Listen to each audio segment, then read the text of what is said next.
What's going on, everybody?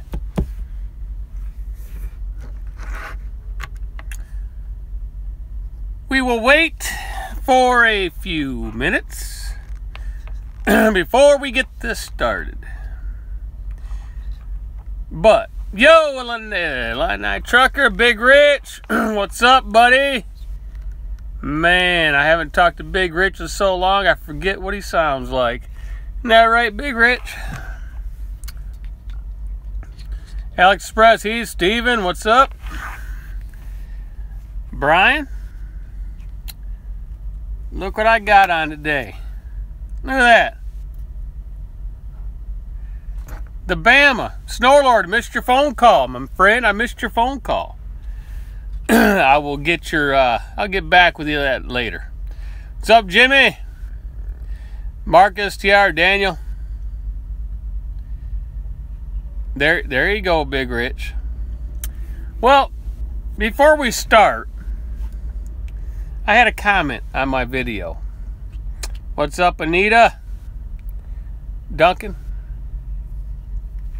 Provost Motorsports, okay. Joseph, okay. So here we go. Here's the deal. I had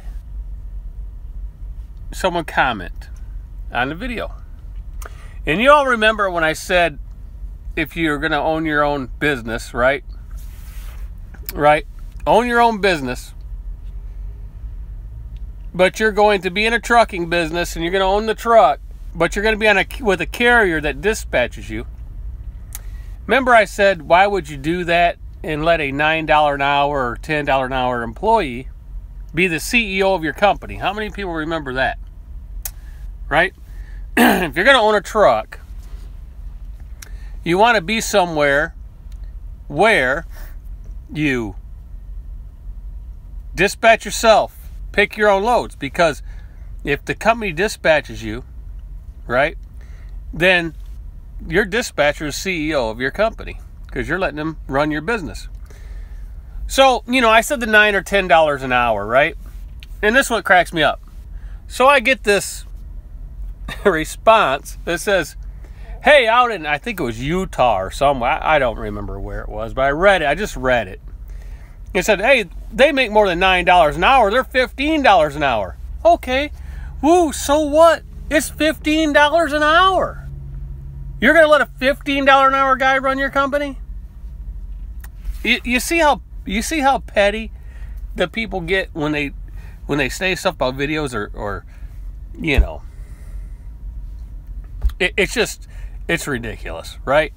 They don't get the concept.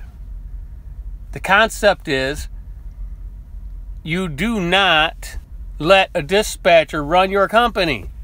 It don't matter if they're getting $20 an hour. They don't know what you need, and they're not your company. Right? I mean, you know what? All you guys that are running under dispatch, hey man, pay me $20 an hour and I'll run your company for you. I'll dispatch you. How do you like that? Oh my Lord. I don't know. Okay, so anyway. Now we get to the topic at hand, because this is the real topic, right? Right? ELDs versus paper logs. Okay. What's up, Mike? ELD versus paper logs. Now, somebody said, well, how do you make money under ELD versus paper? Well, I'm going to show you. If you do it legal, this is the word. This is the term of the day. Legal. This here will make you more money.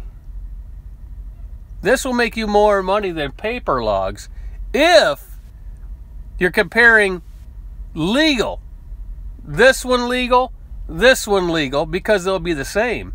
If you run legal, they'll be the same. And I'm going to show you how this one makes you more money if you're logging everything the way you do it and you do it legal. Right? That's right, Jared. He says, the only argument I've seen the paper log guys is that ELD prevents them from cheating. Exactly right. Because here you go. This logs by the minute.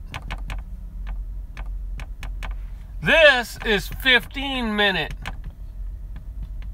increments. 15-minute increments. This logs by the minute. What does that mean exactly? This is what it means. Let's say you go get a fuel stop. Right? You buy fuel. And you got to log it, right? You got to log your fuel stop. Well, under ELD, right? Under ELD, if you, right, it's going to log it by the minute. So if you go out there and pump 50 gallons of fuel and it takes you 5 minutes, guess what? That's 5 minutes on your logbook. Right? Paper log, guess what? You got to log that 5-minute fuel stop in 15 minutes. You lose 10 minutes. You lose 10 minutes. You lose 10 minutes. Because it's only 15-minute increments. So, under this scenario, if you fuel 5 times a week and it took you 5 minutes, you're going to lose 50 minutes in that week under paper logs. You're going to lose almost an hour because you log in 15-minute increments. Same thing if you log a pre-trip. Some companies make you, right, you log pre-trip. Right? So, here, you do a pre-trip. Let's say you do it in 10 minutes. Here is 15 minutes.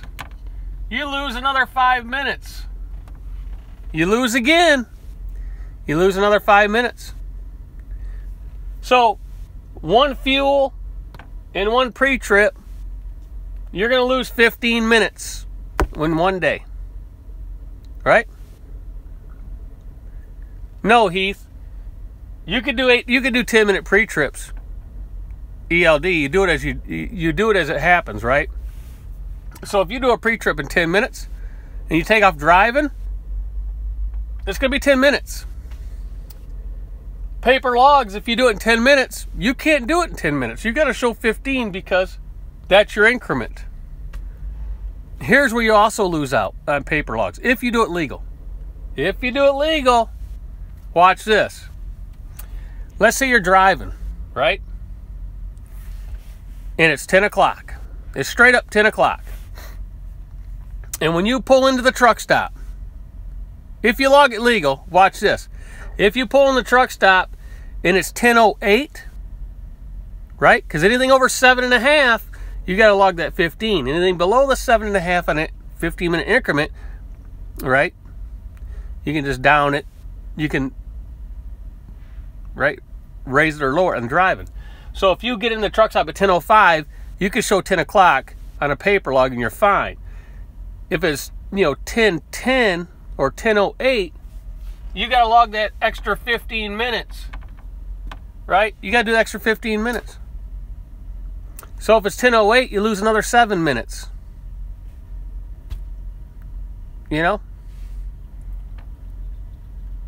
But where it hits you is the pre-trip and the on-duty time. So if you have to go in legally, okay, we're talking legally now. Legally, if you pull into the shipper and you walk in to check in, you're supposed to do that on duty. Legally, you're supposed to be on duty because you're performing your trucking duty status, right? You're performing something that has to deal with the trucking in the truck. So you're supposed to log when you go in to get your paperwork. You don't have to log while you're sitting at the dock on duty because you could be in the sleeper, and stuff like that. But when you go in to sign the bills, you're supposed to be on duty, legally. Do people do that? Probably not. But let's say you do it, right? Let's say you do it legally. You walk in there, you sign the paperwork, you walk out, let's say it takes you 5 minutes. That's another 15 minutes you got to log in a paper log. The ELD is only going to show 5 minutes because you put yourself on duty, walk out of the truck, get your paperwork, come back out, get the truck, pull out and leave, and if it's only 5 minutes, it only logs 5 minutes. Here it does 15 no matter what you do because it's increments, 15-minute increments. So now let's talk about the illegal way. This is why these guys don't want to do this. That's why these guys don't want to do this. Because these guys, right? Let's say you take a load, and there's a lot of loads on these load boards that'll be like this. Let me show you. Move my handy eraser out of this nice little drawer right here. Now we're going to show the illegal.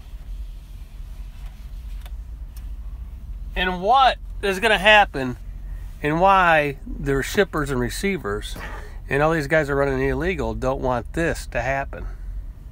Here's why. Let's say you get load A, right? Here's your load.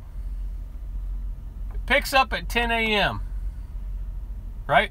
This is when you're loading. It picks up at 10 a.m. And this is for the paper log people right here. Paper. And this is the cheating part of it, right? Because this is what it's really about. This is what it's really about. They load at 10 o'clock. The broker says that load delivers at, it delivers at 0300. 0300 the next day. And it goes 480 miles. Now, somebody tell me, can you legally do that? Oh, here's the other stipulation. This delivery, no parking at facility. Nearest spot is 20 miles away. The nearest spot's 20 miles away to park. These loads are on there all day long. They're on there all day long. Pick up at 10 a.m., deliver at 0300. Can you legally do that? Can you legally do that? No, you can't do it. First of all, you'd have to be sitting right here to start your clock. Because 480 miles, and we'll say it's 60 miles an hour, it's going to take you probably at least 9 hours to complete. So, and you got to load. So let's say they load you in 2 hours. That's 9:30 at night because you got to stop for your 30-minute break. That's 9:30 at night when you get stopped.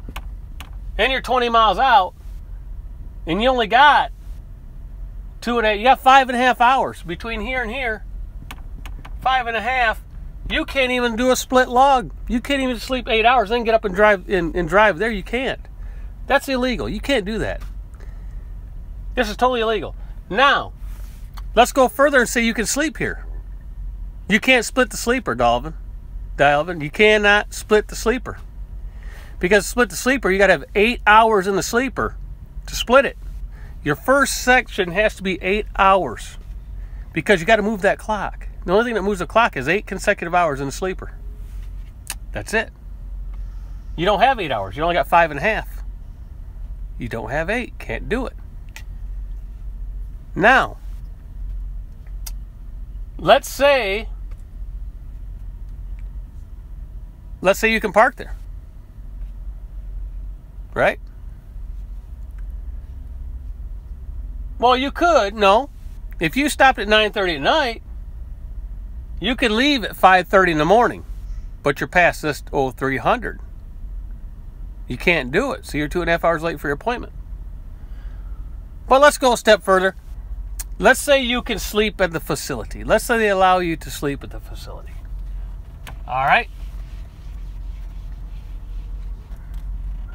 So, you get there at 9:30 at night. But they don't allow you. You can sleep there, but once you're unloaded, you got to leave, or let's say they let you stay. You get up to move the truck to the dock. Okay, you can do that. See that, let's say you move the truck. If you're on ELD, hopefully it doesn't put you on that line. But here's the bad problem with this is, if you get up and move this truck and go to the dock and you hit the guy next to you, oh, you're in deep trouble. You're in bad trouble. Because you're not supposed to be driving that truck. Because you're past your 14 hours. Bad news, right? But let's say you get in the dock and, you know, they get you unloaded at 5 o'clock, right? Well, first of all, you're supposed to go on duty to turn your stuff in, but you don't. So you're illegal there too. But at 5 o'clock hits, you know, you got 7.5 hours in there. You got to wait until 10. But see, what happens is these guys will get up and they'll go pick a load up at 7, right? Because what they will do is they will stop. You know, they'll run this load. They'll stop at 9:30. Okay? And no matter if they leave early or not, they'll go to the next load when they're sitting at that dock. They'll backlog it. They'll say they left here at 7:45 in the morning, unloaded at, you know, 8 o'clock. They left. They got to the other place. Let's say it's 30 miles away. 8:30, and they're loading and they're going. Totally illegal, but they do it. That's what they do. You really become creative with paper logs because that's how they think they have to make money. Therefore, that's why these loads are on the DAT board all the time. And you know what I get when I call them? Gear Grabber will tell you the same thing. Gear Grabber sees these loads all the time too. What do I tell these guys, Gear Grabber? Every time I see this load, I'll say, that can't be done. You know what they tell me? Oh, I got guys that do it all the time. I got guys that do that all the time. I said, well, they're illegal. They can't do that load legally because these loads will go to Kroger or they will go to Dollar General or somewhere like that where they don't allow you to park on facility. They only let you in 1 hour before your appointment, right? They can't be done legally, but they do it. They do it. And those are the guys that do not want this. Those are the guys that do not want ELDs because they can't do this anymore. Well, this is what's ruining the industry, is because all these brokers and these receivers have become accustomed to people taking a load that you can't get there, but they do it anyway. They do it anyway. And then that's what you hear when you call them. Well, the other guys do it. The other guys do it. The other guys do it. Well, I'm not the other guy. I'll do this because I like this machine. It's way better than paper log. For you drive, you get there, you hit your on duty or off duty, whatever you're doing. It tells where you're at, all the miles. You don't have to sit there and figure it out. You know what else this does for you with the DOT? Keeps you legal. They can't find much. The only thing they can find on this is if you don't put in your shipment info, right? If they do a roadside on you and they pull this, you forgot to put your shipment info in there, that's about all they're going to find on that because it's going to have the miles and the drive time and everything's all going to be there, so they can't get you for that. The paper guys, though, the reason why they check all these guys out all the time and you see a lot of people out of service for logs is because they can find stuff there. They can find a lot there. Because you know what? Everybody's fat-fingered the calculator, right? They'll say, oh, I just went 300 miles.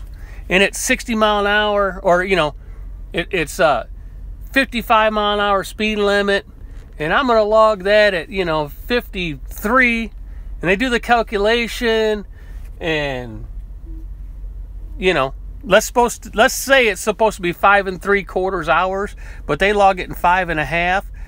And the DOT guy's putting in the miles from city to city. They got down there and he goes, oh, you're not supposed to be here. Log violation, right?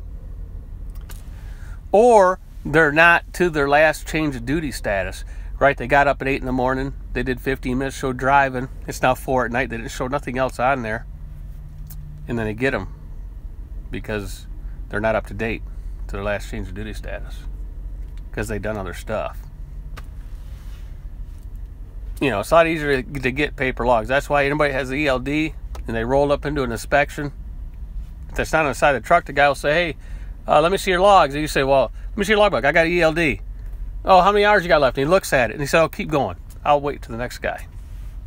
Because they know. They know whatever that says you have for driving is what you have. Right? But that's why the paper log guys do not want to go to this. Do I wish I was on paper? Sometimes, yeah. Because I know what I can do on this. Oh, I know what I can do on this. Because when you've been trucking for as long as a lot of us guys out here have been trucking, you could do miracles with a paper log. I mean, you could do miracles. Yes, I have pre-pass, Travis. I got the pre-pass Elite. That's what I have. It's that, you know, the white candy bar looking thing.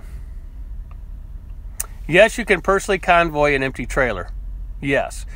Big mega carriers, they have their own rule on personal. Let's talk about personal conveyance.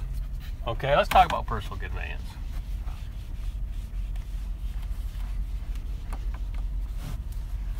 All right. Personal conveyance. We're just going to say PC. One, you got to be unladen. That means you have nothing in the trailer. As long as you're unladen, you can take an empty trailer and your truck and you can personally convey. Okay? Which means, okay, let's say you go to a Kroger DC. All right, you're at Kroger. Here you are, you're at Kroger, you're unloading. Your 14 hours is up at 10 p.m. It is now 10:30. They have you unloaded, they say you have to leave. You can personally convey to the nearest safe haven, truck stop, parking spot, Walmart parking, wherever. You can personally convey on off duty, because that's what it's going to put you as, and it's totally legal. Why? Don, here's why. Because you are unladen. You have nothing in the trailer. So you can legally, personally convey yourself 10, 20 miles, whatever it is, to get to that truck stop for a safe place to park. So you can do that. Now, the next morning you get up, you look on the load board, whatever, you find a load, and you take off, right? Now, you can, if you're at a shipper,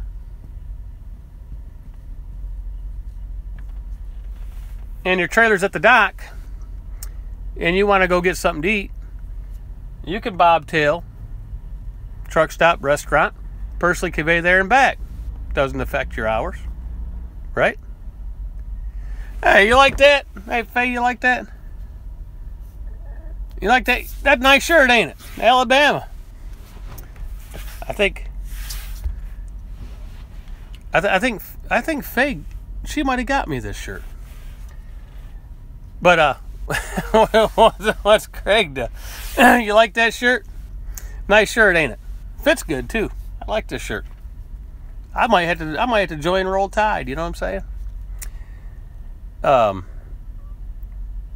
So here we go. Alabama hat. All right. So if you're a shipper, you can do that. If you had a receiver, same thing, right? If you're now here's another thing. Let's say you're at a truck stop and you want to go to the restaurant. And if you're loaded, it doesn't matter. You can leave your loaded trailer at the truck stop and you can personally convey down to the restaurant and personally convey back, because you're not laden, because now you're bobtailing. All right? And that goes off duty and doesn't go against your break that you're on break. So if you've been on break for an hour and you go to the restaurant for 2 and you come back, that's 3. You could sleep 7 and you can get up and roll, and you're perfectly legal to do that. Because personal conveyance is off-duty driving. It goes in your off-duty line. Now, you cannot You cannot have a load on your truck and go personal convey somewhere. That doesn't work. If you're at a shipper and they make you leave after you're loaded, you can go to your safe haven to park. Okay, you're gonna do it on the drive line.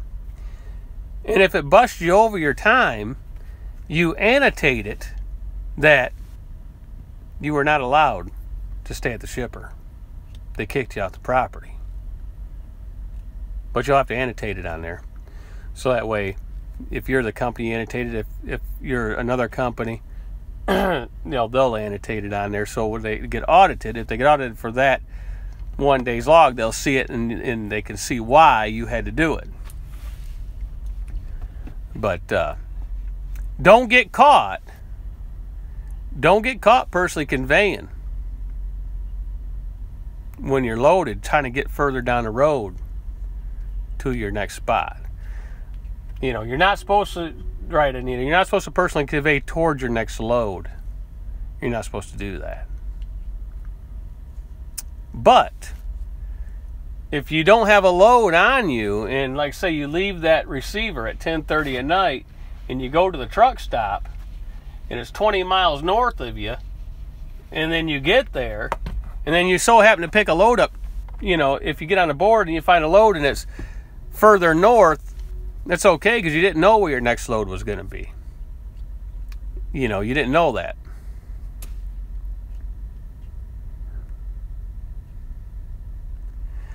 Nine 912.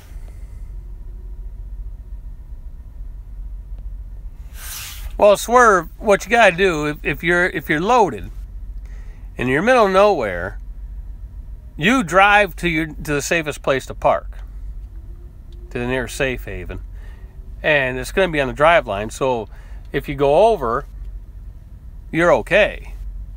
You annotate it that's what you had to do, and it's at the discretion of the officer. But most of them aren't going to, you know, they're not going to write you for that. Of course, they're going to look at the area you're in, probably, you know, to see. But that's why when we talked about the paper log and ELD, that's why the paper log guys don't want to go to ELD, because they're not able to cheat as well, right? Here's what they're going to end up doing. Here's what these guys, I guarantee you this is what they're going to do. Watch this. This is what they're going to do. Until they get caught. Until they get caught, this is what they're going to do. That run that was 10 a.m. to 3 in the morning to 0300 and 487 miles or whatever it was. This is what these guys are going to do. And these guys are going to drive and get close to here.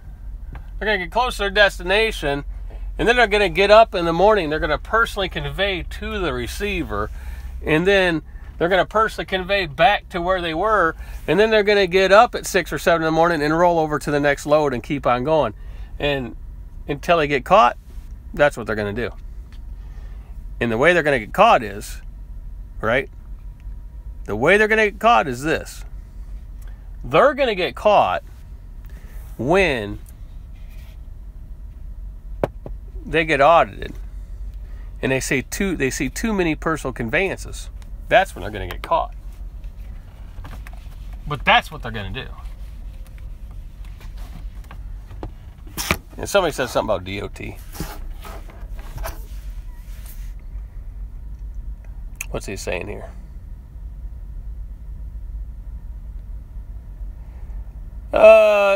Alex says it's called traffic provision or weather provision, FMCSA. Right, Alex. Marcel says, Jeffrey, DOT watches your videos. I don't care if they watch them. I tell it like it is. Right? Personal conveyance is in there, you can do it. You can sit in Gear Grabber, tell them. If you're in Atlanta, Georgia, and you live in Michigan and you're bobtailing, you can personally convey from Atlanta all the way home, and hey, they don't care. It's totally legal. They could do that. You could do that. You can do it.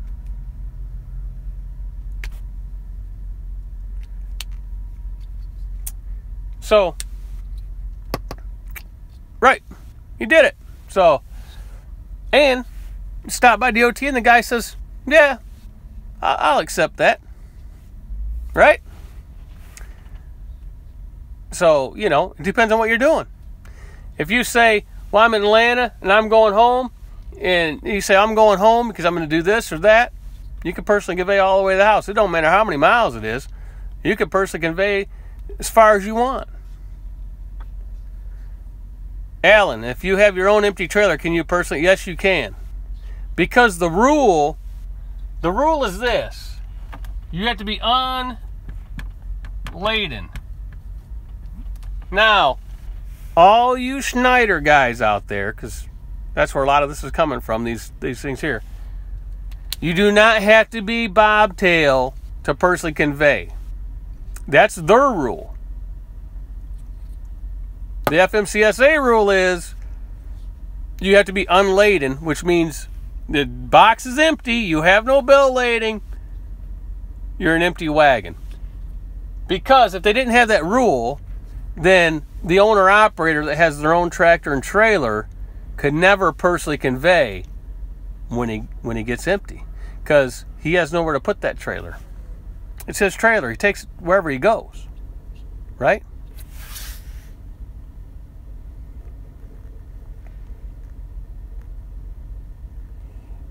Trucker Building Welt says, when you personally convey, when does the 10 hours start? From when you finish the PC or when you're off duty started? It's when you're off duty started. It's when you're off duty started. Because let's say you're off at 6 p.m. and you're sitting at the truck stop, let's say. And let's say there's a Applebee's 30 minutes away. There's Applebee's 30 minutes away. You said, man, I want some Applebee's. So you personally convey over here, and it's now 6:30, and let's say you take an hour and a half to eat, so it's 8, and you get back to the truck stop at 8:30. Well, from 10 hours from here, at 4 a.m., you can leave. Because at 6 o'clock, when you personally convey each one of these, right, it stays off duty. It doesn't go against your time. It doesn't go against your time. So you can legally leave at 4 a.m. Your ELD at 4 a.m. is going to click over and give you your 14 hours and your 11 if you have that available. It's going to get it all back to you. Because it's logging this right here is off duty. That's what it's doing. It'll put a red asterisk when you print your, if you print your log out for a DOT or something. It'll put a red asterisk saying that you personally conveyed. But you can do that. You can do it. See, and each company has their own rule. Like Swift, right? Gonzalez says Swift also only allows 150 miles per 24-hour period to personally convey. So each one has their own rule. Schneider has, they got a huge rule, right? And their main rule is if you're under a load, can't do it.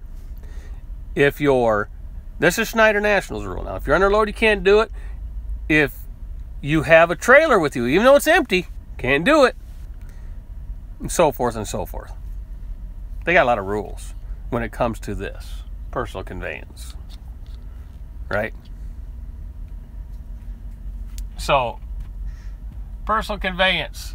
There's a lot of rules all these companies have, right? See if I only allows Brigger, it says total 50 miles per day.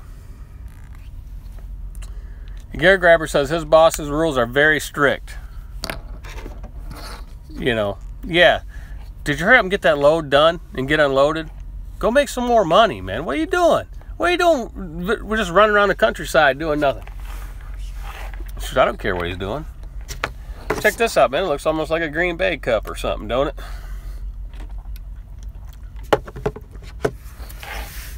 Prime was unlimited and reduced to 2 hours, now 1 hour. You know why that is? Merrimack, I bet you people were taking advantage of it too much. And they were doing things they weren't supposed to do. Right? Snortlet says he does what he wants. Not really. I don't think you do snow load. I was there, remember? Right, drivers abused it, and that's what happens.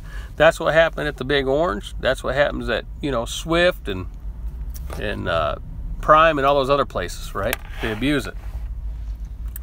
I barely use it, but when I do need it, I use it, right? I don't use a lot of my hours up anyway, so if I unload a load at, another rule that, you know, these big, large companies have is if your 14-hour rule is up, they don't allow you to use it, right? Thanks, Alex. Appreciate it. They don't allow you to use it. There's nothing in there that says you can't use it. So you're saying if I'm an owner-operator, I own my trailer, and I'm out of hours of service, I can still personally convey home after I'm empty. Yes, you can still go after you're empty. Actuality, if your 8 hours is up, let's say, and you need a 30-minute break, yeah, let's say you get on, you know, let's say you're done, you unloaded, but you need a 30-minute break. You can still go. You can personally convey home, and if you're 30 miles away, guess what happens when you get home? It shows that break. It's going to show the break because it's 30 minutes off duty.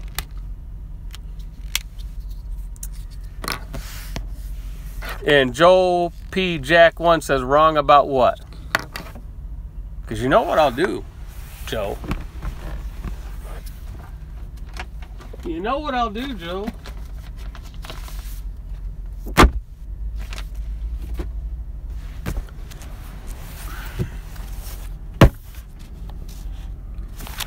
Let's take a look.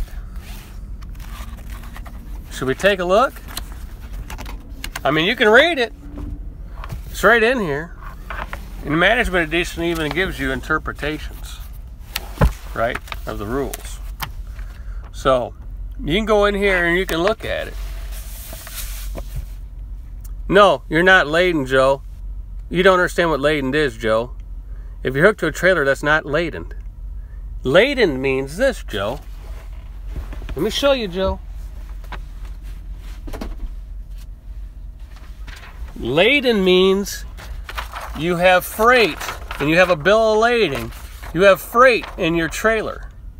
That's what laden means. Laden doesn't mean a trailer. See, you're following that big company rule that says you can't have a trailer. No, that's not what it means. Laden means you have a bill of lading. You can personally convey with an empty trailer because you're not ladened. That's the difference. There's freight. Laden means you have freight in the trailer. Unladen means you're empty.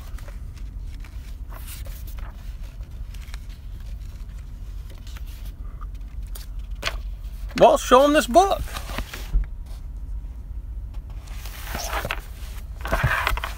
Show them the book. Go in there and look it up. Say, here you go. And then read it to them.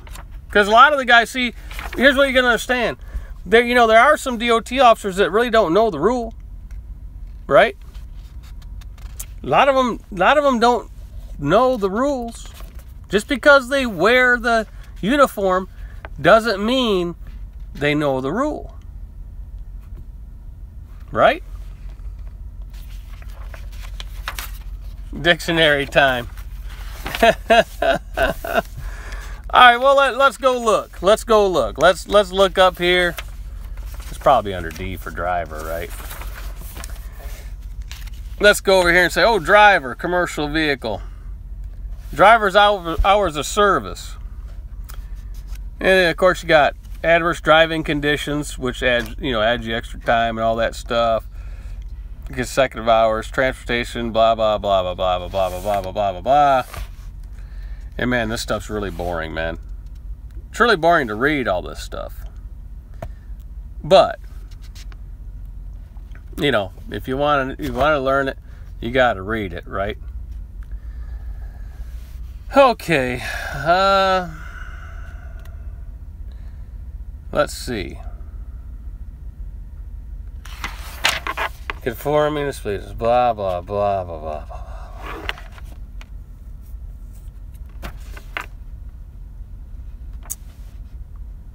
It'd be nice if they had it in the back of the book like this, where, you know, you could just look it up and it'd tell you what page it was, right? And all that good stuff. But we will look in here and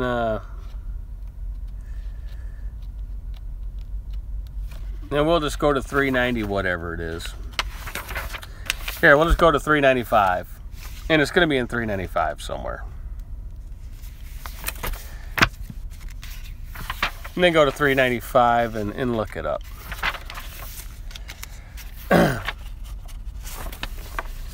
But if I had it right there, I could turn right to it. Could I not? Maybe I'll do that next time, right? Because I knew somebody's going to answer the question.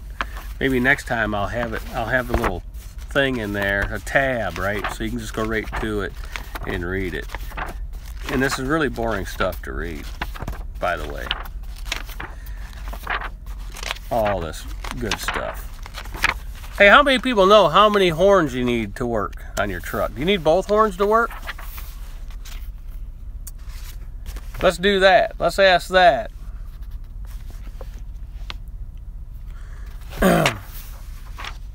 One. Jason Perry says one. One, that's right.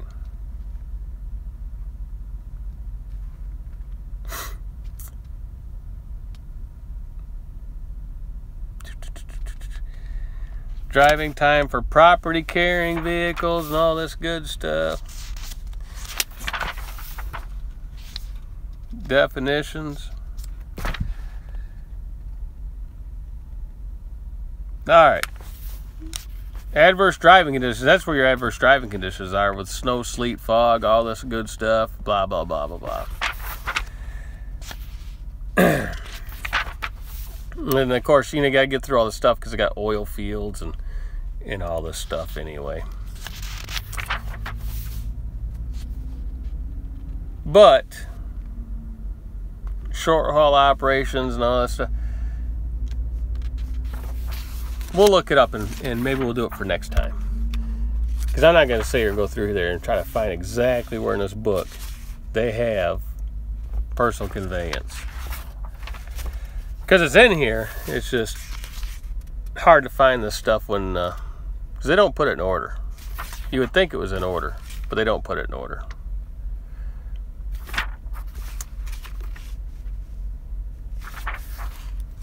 Plus, I don't have my glasses on. It's hard to see without your glasses. 395.8 is what Snorlord says. Are you sure, Snorlord? I got 395.3. Snorlord's got it. Well, read it, Snorlord. Read it.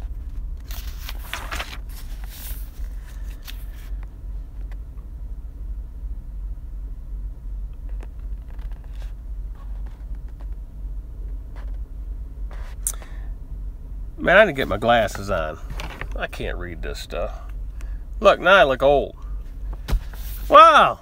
Man, I can see something. I can see something. Check it out. Man, is this what this book looks like? Well, I'm in 395.8, Snorlord. And I don't see it in there. 395.8 just talks about record of duty status and everything. Of course, it might be in the new book. This is an older book. I got the new small book up there, but this is an older book, so it's probably not in here. Anyway, we will look it up, and then we will go through there, and we'll tell you exactly what it is and everything else. Because this has a lot of different stuff in there and different provisions and garbage like that. But Google it. Google personal conveyance. and you'll see that. And look at the difference between laden and unladen, right? Look at the difference between laden and unladen. And it doesn't mean trailer. It means freight in the back of the wagon. A bill of lading, right? If you're laden, you have a bill of lading. If you're unladen, you don't have nothing in the trailer. Right. Police state, right. If you have anything in the truck covered by a bill of lading, you're laden. And if you're empty, you have no bill of lading, you're just empty, you're empty. What book is what, Ira? This book? This is the management edition of the Federal Motor Carrier Guide, but it's an old edition. It's 2 years old, so personal conveyance, I don't think it's in this book. It's probably in a 16 or 17. So, but I'll read it. In this, I'll see if I'll look in there. Then I'll put a tab on there, right? I'll put a tab on there when I find it. And if it's not there, I'll look at my other book, and or you know, we can always go to Google and bring it up and print it out, right? Right. So anyway, our biggest thing was about the ELD versus paper log, and if you do it correctly, in legal, the ELD saves you time on your log because you don't have a 15-minute graph, right?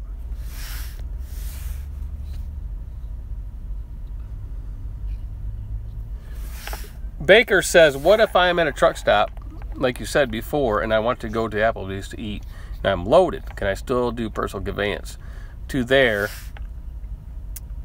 and not count against me? Yeah, as long as you drop your trailer and you bobtail. Because if you bobtail, you don't have a load on you. You're bobtailing.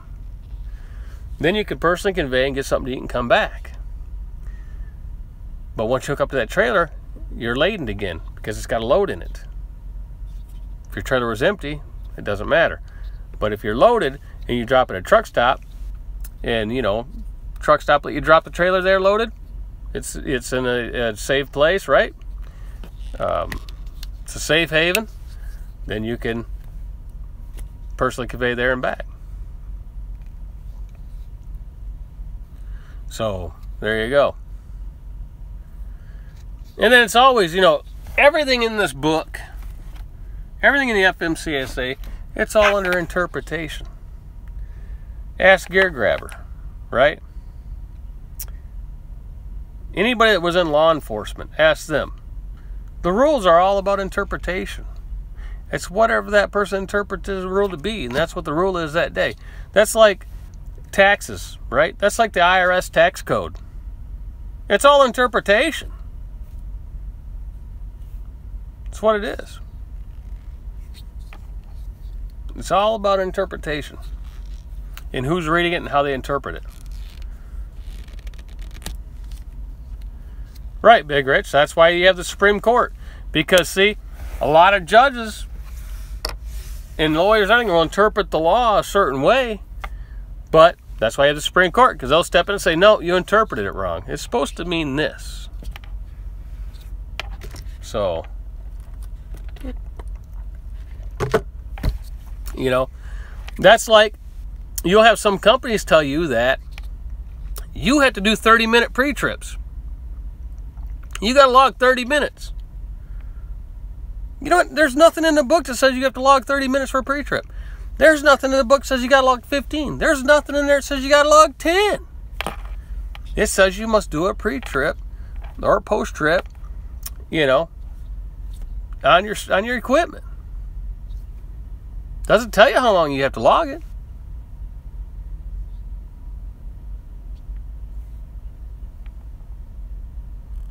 Mary says, I dropped my fuel.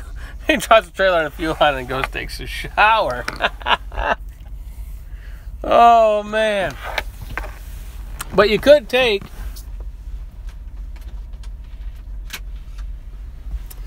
See, these good old logs here. So I'll take this little tablet here and we'll look it up for you. How's that? Because that book's older, so it's not going to be in that book.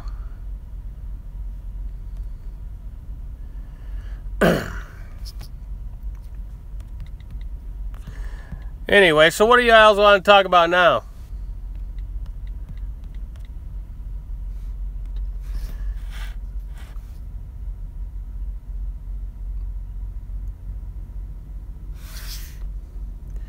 Travis says, driver may not operate a laden CMB as a personal conveyance. The driver who uses a motor CMB for transportation home and is subsequently called by the employee.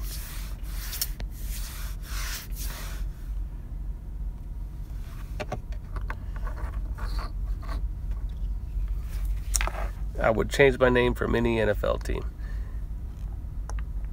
Laden means you back into the fuel island. What's Big Rich saying? Found a spot last night, but someone kept asking me first way or re-way. So annoying. Hey, son. Now that's funny, man.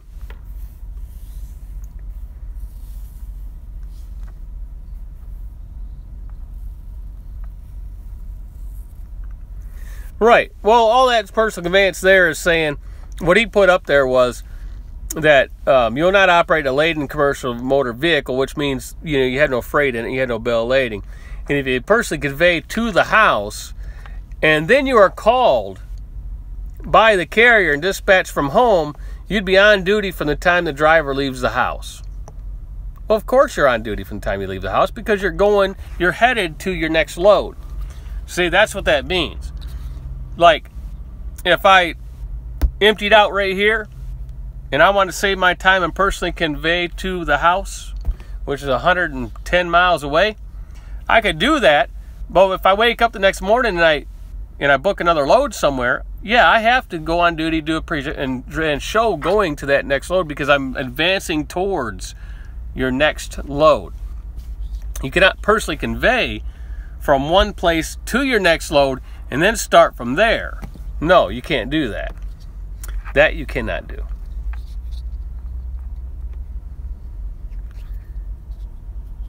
So, there you go.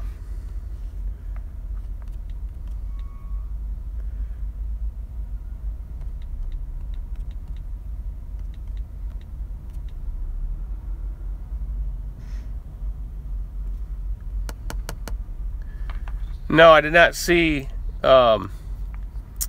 his video.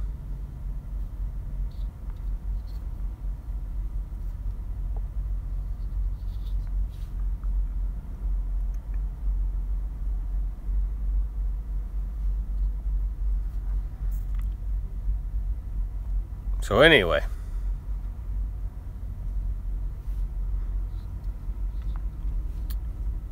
an unladen means empty weight, which means you have nothing in the trailer. That's what it says right there. So anyway, we're done with that garbage. Let's talk about something good now. DAT. What do you want to know about DAT? Somebody help Kind Ketchup up. He doesn't know what 1 + 1 is. Somebody help him out, please. And give him the binary equivalent for 1 + 1. No, Big Rich, that's not the binary. Binary is 1s and 0s. Give him the equivalent for 1 + 1 in binary, please. Oh, the DAT? Yeah, the DAT is a good load board. The DAT's a good load board.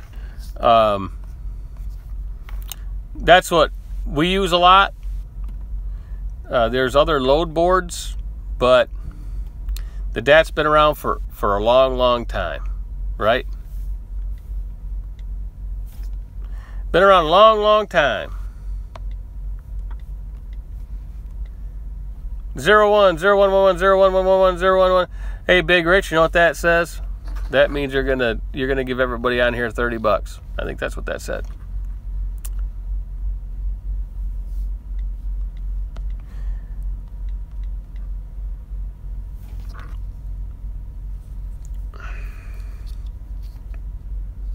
Anyway, that's what we're doing. 9% of the time, you use the DAT. Yeah, I use the DAT all the time. I mean, that's what I said, you know.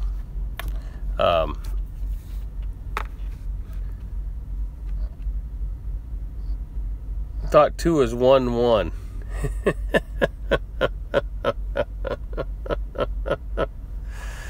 Oh, we got binary math, man. Everybody's worrying about what they used to do back in college, right? I had to go back like 30 or 30 something years. I can't even remember anymore. Right? I can't even remember anymore.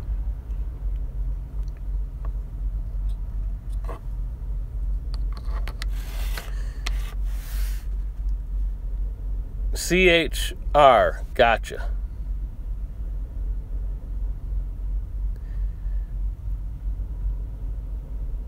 Philip says, if I crashed into a tree and fell across the road, would that keep me from getting another driving job? Well, it depends.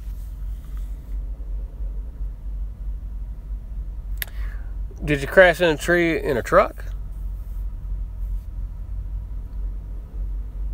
Were you laden or unladen when you crashed into the tree? Were you on personal conveyance or were you not on personal conveyance? It just depends. It just depends, Philip. It just depends on what they put on your, if they reported on your DAC report or no, or not. You know, get a copy of your DAC. Yeah, the binary value of 1, 0 is 2. Yes, that's correct. 1 plus 1 is 1, 0 in binary. It's the number 2.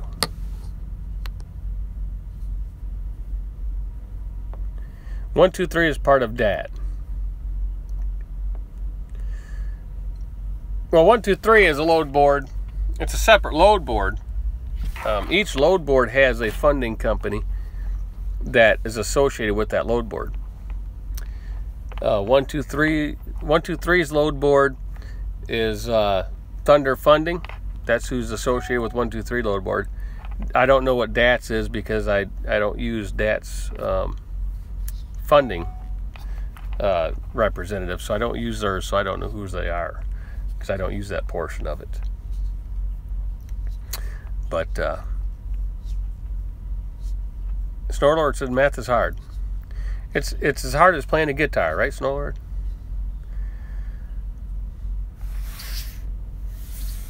Those who count and those who can't. Is it Big Rich says Triumph? Yeah, I don't know who it is, Big Rich. I only know who 1, 2, 3's is. That's because I use them as a factoring company. But I still use the DAT board, right? Because with Thunder Funding, the one I use, we have a login, so we can check all of the credit of the brokers to see if they're fundable or not. So that's, you know, it's just easy to type in the MC number and see if they're fundable or not. The Swerve says first load under authority should be by Monday. For your information, I have just 15 months experience, so it's possible. Right, you gotta know what you're getting into. It costs you a little more money, and so forth. Oh, let me talk about that. Okay, I had somebody tell me I didn't know what I was talking about. I had somebody want to argue, which is okay. Which is okay. The gentleman had applied for his authority and said and he was saying, well, I don't know why I don't have it yet. And I said it takes at least 21 days. It takes at least 21 days before you get it. That's the quickest you're going to get it. I said you have a 10-day business period.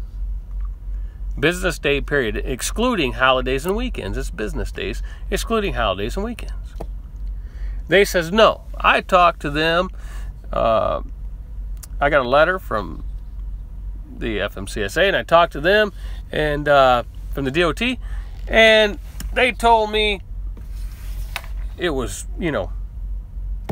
10 days.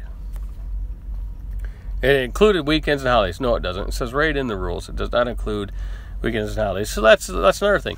You're talking to somebody that's getting paid by the hour, and they might not know their job. They might know their job. They might not know their job. And you get what you pay for. Kind of like, right? Just like if you ever been audited by the IRS, right? To hire in there, you have to have a degree. Well, it doesn't matter what the degree is. It could be underwater basking weaving. You could still get hired in. It doesn't have to be with accounting or anything like that. So, so anyway, wanted to argue the point, so I just let it go and stopped commenting. And but I did go and check the website, the Safer site, and I said, well, you applied on the 30th of September, which is a Saturday. So Sunday, so Monday or Tuesday in October would have been when you actually would have got the stuff going. So 10 business days. I said, oh, probably by the 20th, the end of this week, or maybe between the end of this week and Wednesday of next week, you'll have your authority be active. Oh, you don't know what you're talking about. Should be today or tomorrow. Still don't have it. Then somebody else come through and said, hey, 21 days is what's his name? His last name's long. He I guess he does some stuff in this industry. I think it was with Kevin Rutherford for a while or something. But he commented and said that, yeah, Kenny Long. Kenny says that, he's never seen it really faster than 21 days either, right? Because it really can't be, because once you get it, right, once you apply and you see it posted, you have 10 business days for people to protest. It's a 10 business day protest. You can't get around the 10 business day protest for interstate authority, which equates to at least 14 days, because weekends, depending on when your time starts. So you got about 3 days when you get your MC numbers and business days, and then you got another 14 days or so added onto that, and then once that goes and they approve your insurance, you got another 3 business days or so before they even turn it on. So 21 days is pretty much the minimum. So when it's 21 days and stuff happens, I won't get something saying, oh, yeah, you were right, I'm sorry. I won't get that, but that's okay. No big deal. Get a CDL and sit on it. It still counts. What's going on with J. Rose?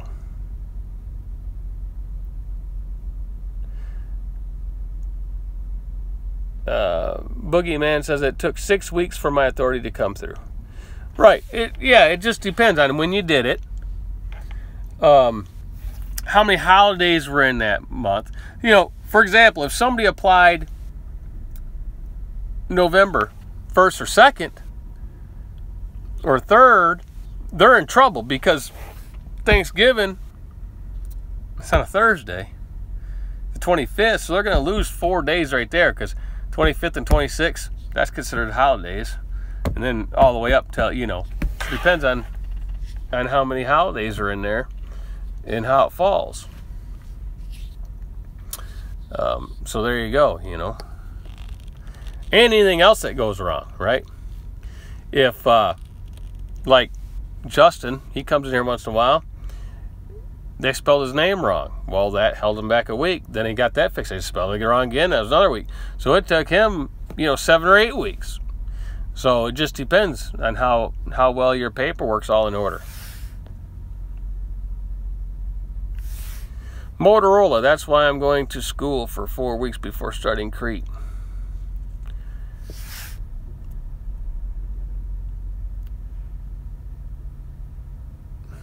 Store Alert said he doesn't post anymore, he just lurks.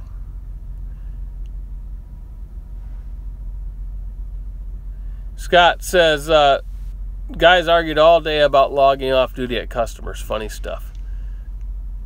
Well, of course you're going to log off duty at customers. What would you log otherwise? Are you going to log that you're on duty for 5 hours? Time's money. Log it in a sleeper. Go sit back in your bunk for 5 hours. Right? Everyone says, scroll up. Well, 3 good load boards. I mean, depends if you want to pay for them. Free ones like Truckload. That's a nice free one. But you could have Interstate Truck Stop, 123, DAT, things like that, you know, but you'll see a lot of the same loads on all those boards.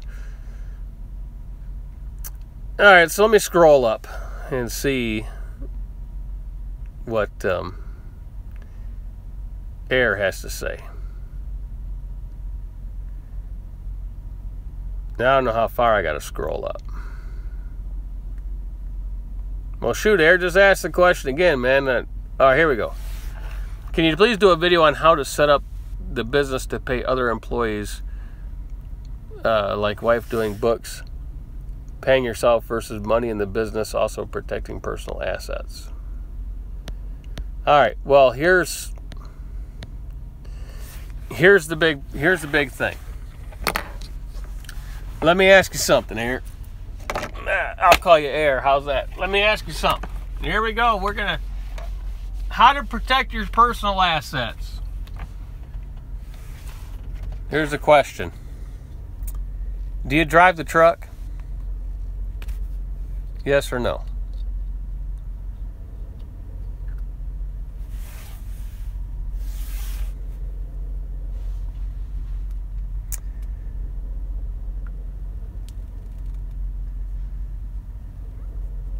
All right, you drive the truck, Air, then you can't protect your assets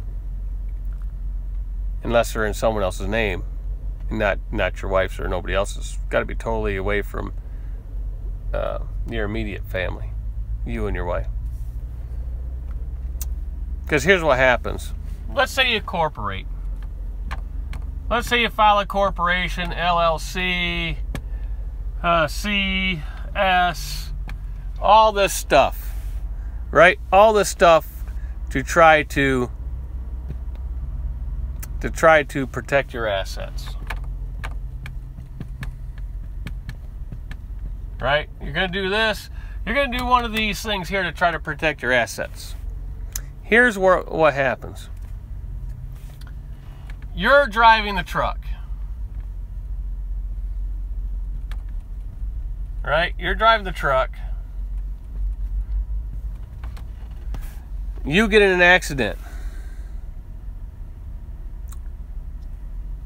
That individual that you hit is going to sue the corporation. You're saying, "Oh, great. My house and all my stuff, personal assets is protected." Yes and no. Yes, they sue the corporation. But who else are they going to sue? Anybody answer the question who else they're going to sue?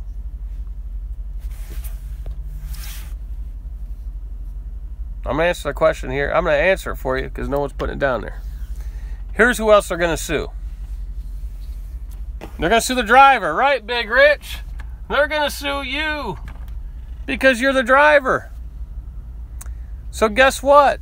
Now they have access to your house and cars and everything else that you own and bank accounts because they're going to personally sue you because you're the one that hit them. So therefore, you're not protected. So if you're a one-man show, you don't have to incorporate an LLC unless it's mandatory in your state. You don't have to do that. You could run under a sole proprietorship, which is a whole lot easier when it comes tax time. Because if it's just you and you're driving the truck, but now, let's say you can't drive anymore, but you own the truck, so you put a driver in the truck. Now you incorporate. Now you're protected. Because when that driver hits somebody, they sue the corporation. They can't get your personal assets because they're going to sue the driver and he's not part of you. But, no, I've been sole proprietor for 25 years. I just went to corporation because I'm starting the fleet process. So I had to go do this. I'm protected as long as I don't hit somebody. If Gear Grabber hits somebody, I'm protected on my personal side, not on this side. Okay, so here's the thing. If you get out of the truck, you put somebody in it, you want to make sure you're incorporated. That way you're protected. But, here's the catch. See, everybody thinks that if they incorporate, they're protected. Right? Not the case if you must do the proper paperwork. And what do I mean by that? Here's what I mean by that. You better be a real corporation. You better run it like a real corporation. Which means you better have your minutes. You better have your minutes done. All corporations have to have their minutes. And if you don't document your minutes, they come in, a lawyer can tear you up, and guess what? You're not a corporation. You're not a real corporation. They'll revert you back to sole proprietor. And now you lost all protection. Same thing with the IRS. When they come in and they look, you better have your minutes done. You better have your corporate books. That's right. That includes in corporate books with minutes and annual shareholders meeting. That's right. You must have your shareholder meeting every year, and you better have your minutes. Right? Your corporate binder, yeah, the whole thing. And you got to make sure you do this. If you don't do it, then that opens the door so they can dissolve this. They'll dissolve it. That's what they'll do. Benny says, is the Volvo full maintenance lease too high? $3,000 down, $750 a week at 8.5 cents a mile. Let's look at that. Let's look at that, Benny. Let's get on to this. Now, Benny's got a subject, man, I know lots about, right? Benny is, boy, I think he just wants to hear about full maintenance leases again. All right. So let's look at Benny's thing. $3,000 down. And it's really, I bet you, when you look at that, Benny, it's really not $3,000 down payment. It's probably a $3,000 security deposit, right? Or a first month, last month thing, but it's probably a $3,000 security deposit because that's what they really mean. It's equal to one. See, what it is, $3,000 down is equal to 1 month's payments, and they hold that. It's kind of like a last month payment up first, up front type of thing. Or they'll say, so that's what it is. It's not a down payment. They're not going to keep that. It's ask them what it is, Benny, because I can almost bet you if it's a real full maintenance lease, this is going to be a $3,000. They call it down, but it's really a security deposit. It's going to make your last payment for you if you decided you didn't want to buy the truck. That's usually what it is. So let's take a look at what he's got. He's got $750 a week, 8.5 cents a mile. $750 a week's $3,000, right? On a 4-month week. Well, we'll just say it's three. Well, let's do it right, Benny. Usually it's by the month. So is your deal? I need you to answer this question. Is your deal $3,000 a month for a payment, or is it $750 a week? Because there is a difference. There is a difference. We need to know that question first. So hopefully Benny types fast. Benny! Benny! Is it $3,000 a month, or is it $750 a week?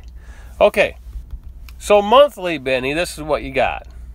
You take the $750, and my tablet crashed.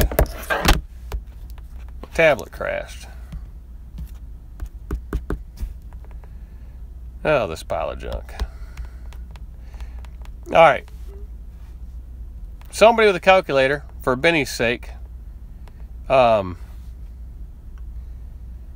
do a 750 times 4.33.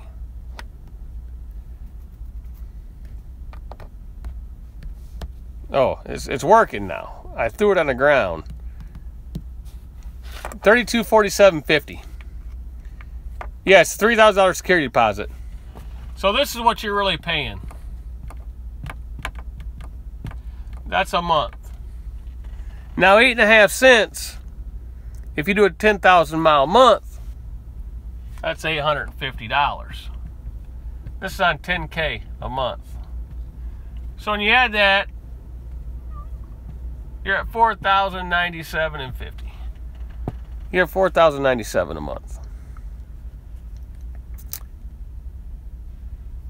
That is high. That is high. And let me ask you where this full maintenance lease is. Is it in the West Coast? Benny, is this in the West Coast? I bet you this is West Coast. Yeah, this is a big orange truck type of payment. Except the biggest thing with this is it's Mississippi. You can do better than that.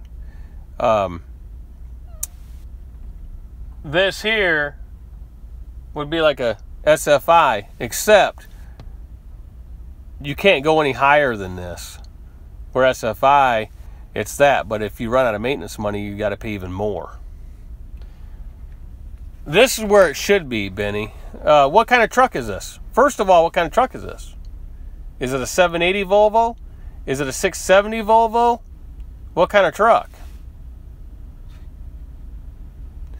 Actually, this is better than a Prime truck note, but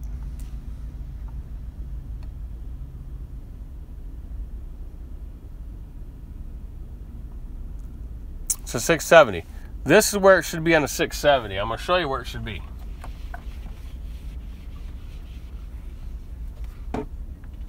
At 8.5 cents, Benny, this is where you should be. Okay, you should be at $2,000 a month, and if you do a 10K a month at 8.5 cents, you should be at $28.50 a month. That's where you should be. $28.50. They got you for about $1,200 more than what they should have. This is where you should be, right? That's where you should be. Why they want $3,200 and then 8.5, I have no idea. It could be a lot of things. It could be, they might be doing it on credit and so forth. First timer, that type of thing. This is where it should be. Because I'm going to tell you, and Gear Grabber can testify to this because he went up there and he talked to the dealer I use. Now, I'm going to show you how my dealer works, right? This is how my dealer works. They want a first month up front and a security deposit.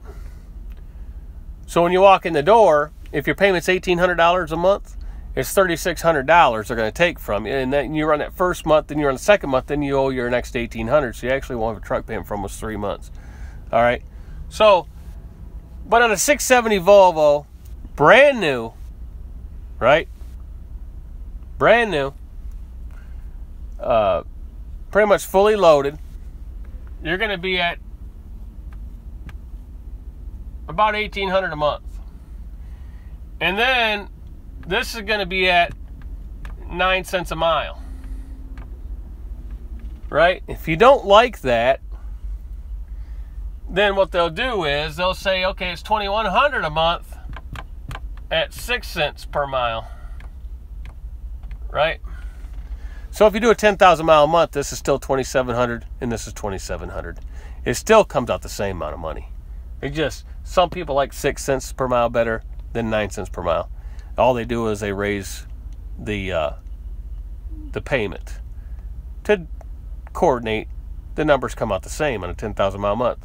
It still equals $2,700 no matter how you do it. So this is more where you're at right here, because you said 8.5 cents. So really, this, Benny, is what they should be charging you. $1,800 at 9 cents a mile. That's $2,700 a month, full maintenance lease. That's what the deal you should have right there. They're way overpriced, Benny. I would not do that deal. That's where it should be.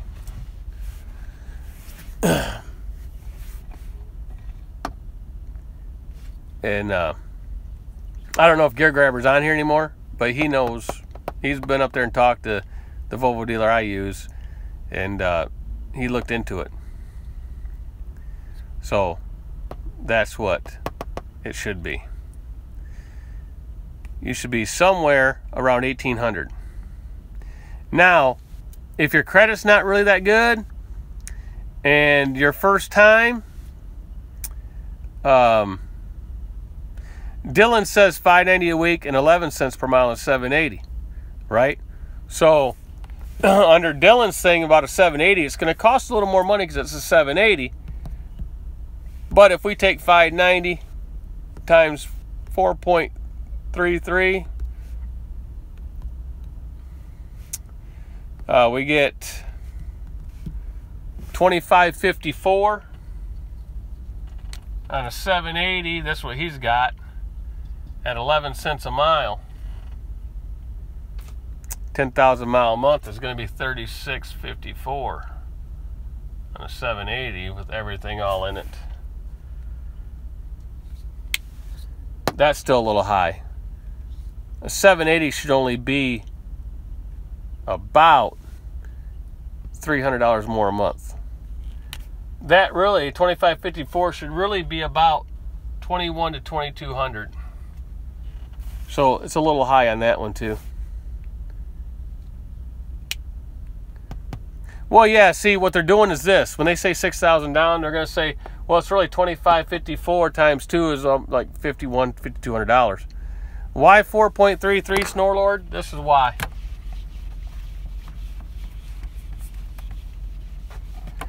To convert it to a monthly payment, there's 4.33 weeks in every month, right?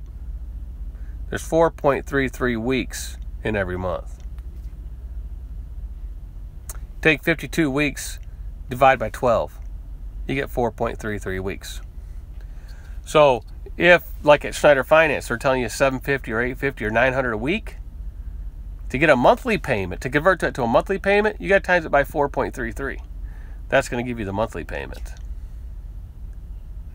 Okay? So that's how that figures out. So, you know, if that's how they trick people, right? That's how they trick people.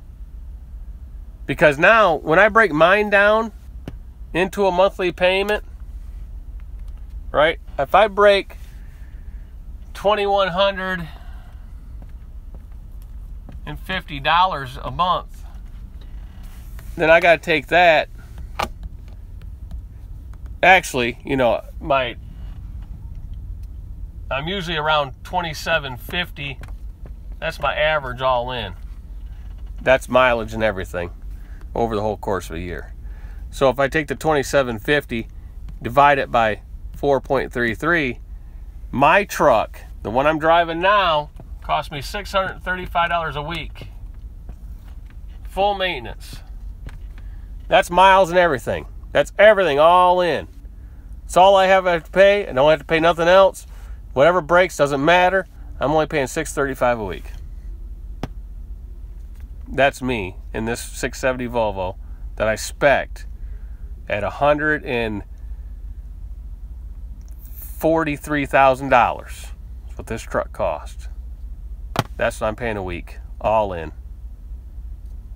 That's my average, $635 a week. Yes, Boogeyman, that includes tires. Actually, I need 4 new drives by the middle of November. I'm down to about 630 seconds. I know I can go down to 2, but winter's coming. So I'll tell them, hey, I need 4 new drives, because the other ones are, you know, your front axle doesn't wear out as fast because it's not the driver. So, you know, I'll get 4 new drive tires next month. No, Food Mooch, I'm not going to get a 2018 Volvo. If I do get one, it's going to be a 2019, and I'll order it because I want the new style and I want the new fuel mileage and everything. Yeah, Benny, see, that's what I figured, right? I said there's something wrong there. Either you're a new buyer, which I said, right? New buyer or credit. So you're a new buyer. That's the thing. Now, I would ask him this, Benny. I would negotiate this way. Negotiate this way. Right? Here's how you negotiate it, Benny. Go down to him. All right. Go down to him, Benny, and say, well, that's a little too expensive. And tell him. Say, I took the $750 a week, times it by 4.33. I'm at $3,700 a month. Say, how much would it be on a used Volvo 670 that you have sitting here in the lot? Right? Do a used one. If it's a full maintenance lease, it doesn't matter how many miles on it, because they're going to fix it if it breaks, right? So do a 1 year. Ask them if you can do a full maintenance lease for 1 year on a used one that they have. Then, say after that one's done, then I come in and I order one the way I like it. And then you'll be down to that lower number, because you're not a first-time buyer anymore. Benny, you're not a first-time buyer.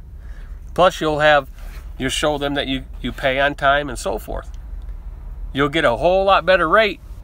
Go use the first time with them, because it's a full maintenance lease. What do you care? Right? They're going to fix it.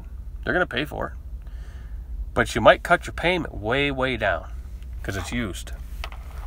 It's used. 200,000-300,000 miles. So you know they got one. If they do full maintenance leases, they have a used one sitting there.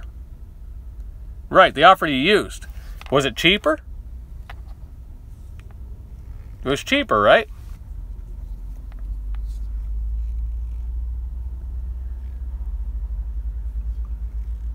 See, if you can get a used one for, what, the same amount of money? No. That doesn't work right there.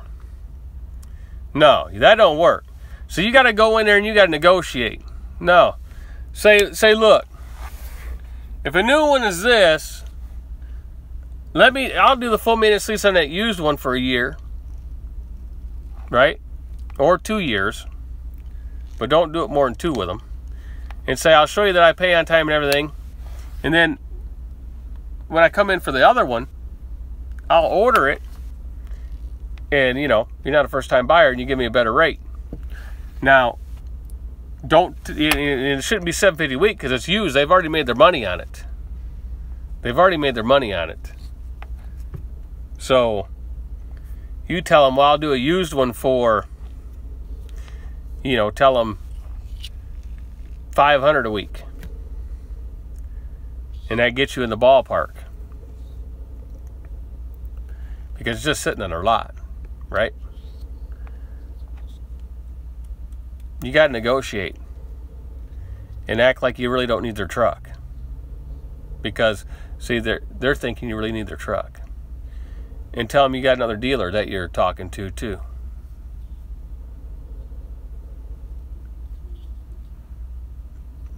Well, no, on a full maintenance lease, they don't waive the payment if it takes a week to fix it. Here's the thing. If it breaks and they happen to take it back to your same dealer, okay, wait a minute. Benny says $500 a week and 8.5 cents a mile. Is that what you're saying? Would I say you should go offer them for the used one? Because I didn't offer you that, right? I mean, you said it was the same.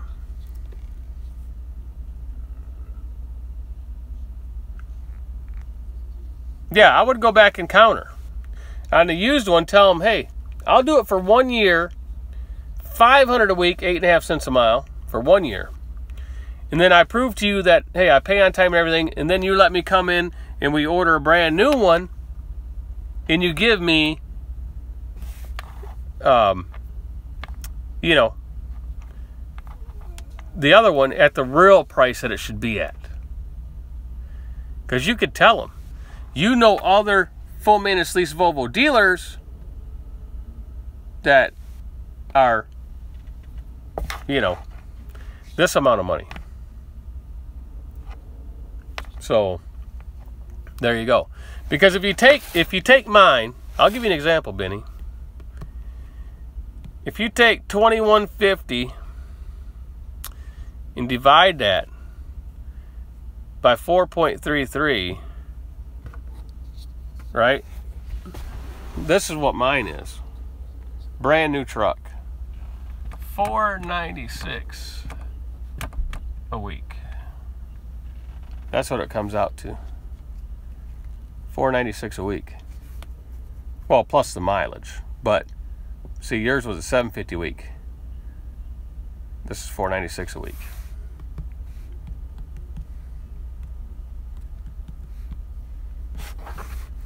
So a $250 difference there.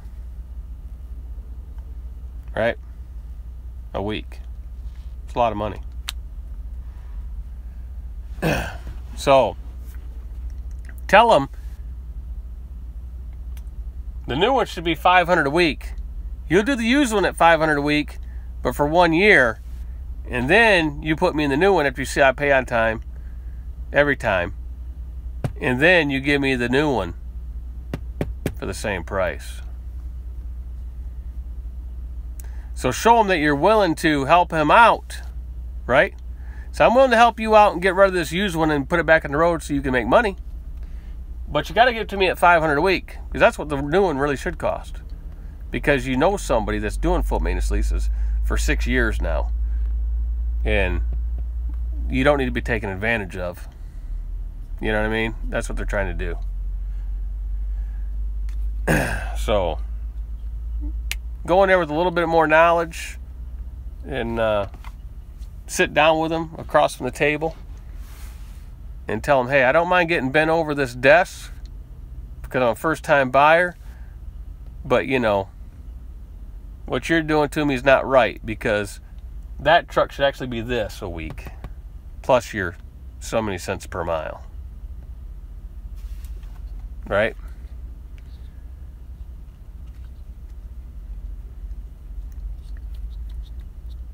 But now you have knowledge, Benny. Now you know that what the price really should be. So you do have some negotiation. Remember, you're a first-time buyer, though, and it's hard to get these. So if you got to pay a slight premium, okay, I can handle that. But not $250 more a week. That's not paying a slight premium. That's getting taken advantage of, right? That's what that is, getting taken advantage of. So you don't want that. Bent over the desk. Yeah, that's about right, Swerve.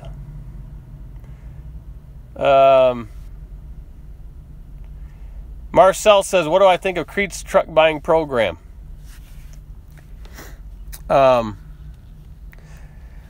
Well, I think they have a good, I don't really know much about it, but except from what I heard, I think the program's pretty good because they're selling the trucks for, a little less, I believe, than what you can get them for. Right? And, there you go. Snorlord wants to know who called me. Too Broke Tim. What's up, car hauler Tim? He says if you want to get taken advantage of, get married. That's funny, Tim. Only an Air Force guy would say that, Tim. Hey, check this out, Tim. Look. Man, you like my Air Force hat? You like that? Got the wings. Yeah. My wife picked that up for me. She picked that up for me. She thought I'd like it. I like how the blue and white goes like that. Pretty nice looking hat.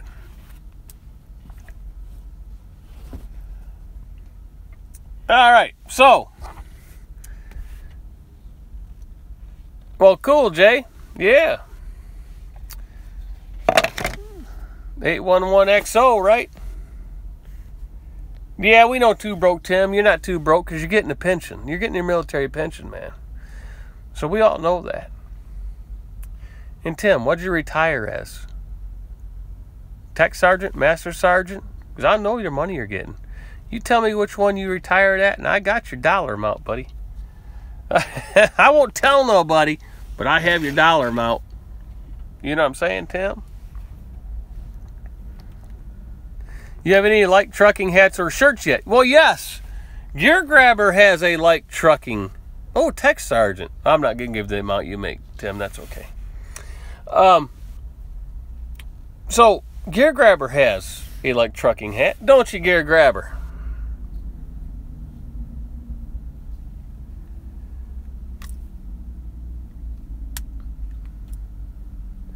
I was just waiting.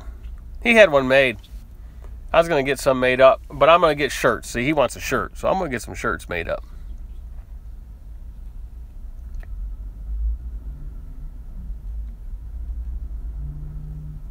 Oh, to sell? No, Nathan, I don't have any yet to sell. Would you guys like me to do that? I mean, I could do that. Right? I could do that. Snorlord, your time's coming. It's coming. These insurance companies, right? If you would send me $3 or $4 million, I could probably get them to, let me have another truck with $3 or $4 million, probably, because there's something not right there. So what? You guys would buy what if I got that made up? A hat, Nike polo shirts, T-shirts. Because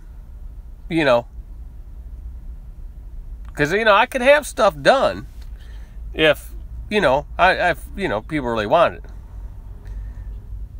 Thermos, man, Dylan, you're going high dollar, man. Man, Dylan's going underwear. Hey, you guys crack me up, man.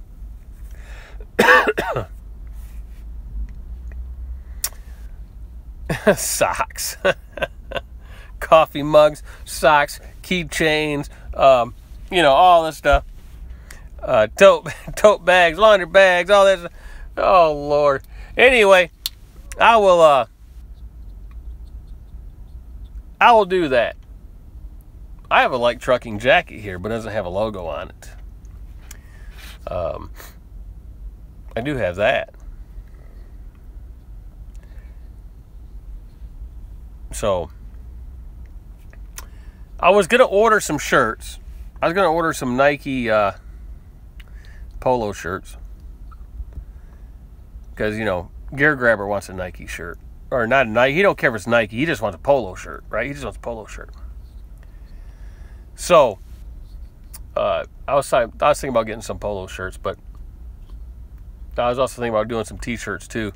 And so, give some to Gear Grabber, and then the next driver I bring aboard, I'll give them, might give them some stuff too. But yeah, the logo will be on it. Yeah, when I make anything up, I will have logos on it.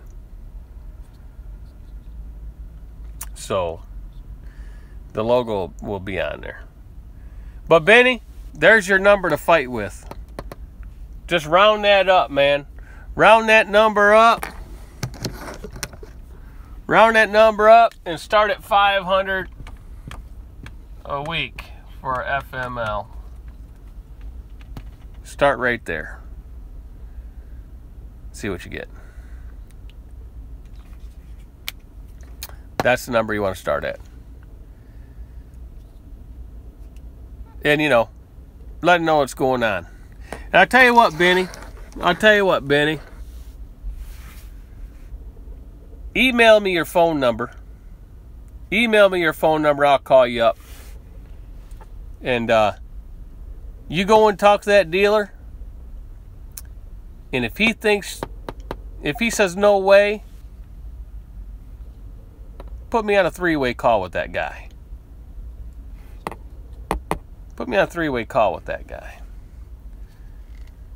And I'll tell you what, I'll even send him my lease agreement. You know what I'm saying?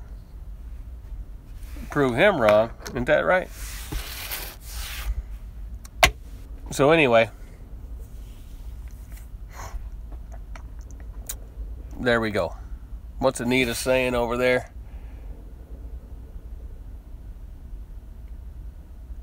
Class is in session. There you go. 10 years of service, get a hat. Get a jacket. Yeah, see, I got a jacket. Let me see. Intermission.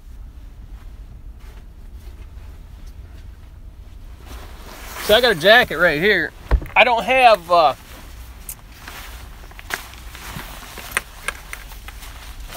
logo, but see, I do have a jacket. It says this. I do have these patches.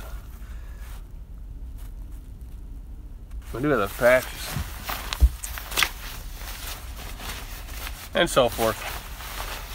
But anyway, Snorlord does have a clipboard. And you know what Snorlord also does? Snorlord is yeah, I got a logo. It's on the side of my truck. It's on the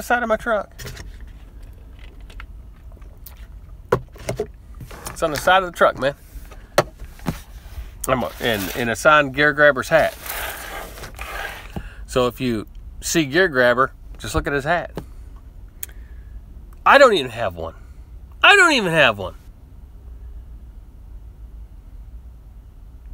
You know?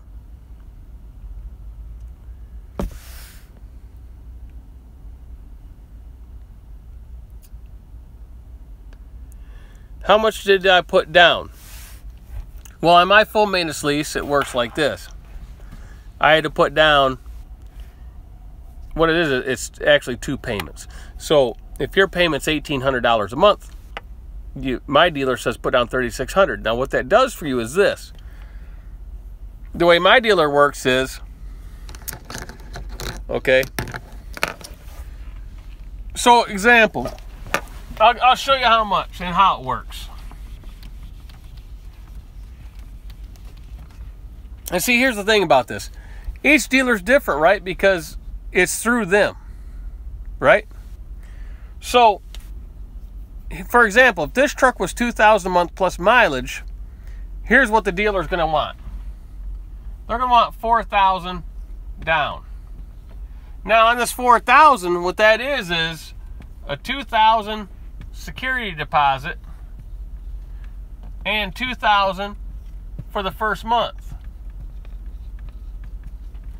And that equals the $4,000, right? 2 and 2 is 4.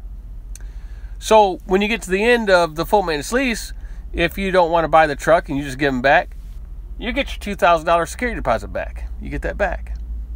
Or if you're in the last month and you don't want the truck, you're just going to walk away, they use that for the last payment. So really, you're paying first and last months up front. So what's that do? The way my dealer is you drive 30 days, then they bill you, right? You drive 30 days, and if you do 10,000 miles, they're going to bill you the miles plus the payment, okay? But since you did the first 2,000 up front, you're going to drive the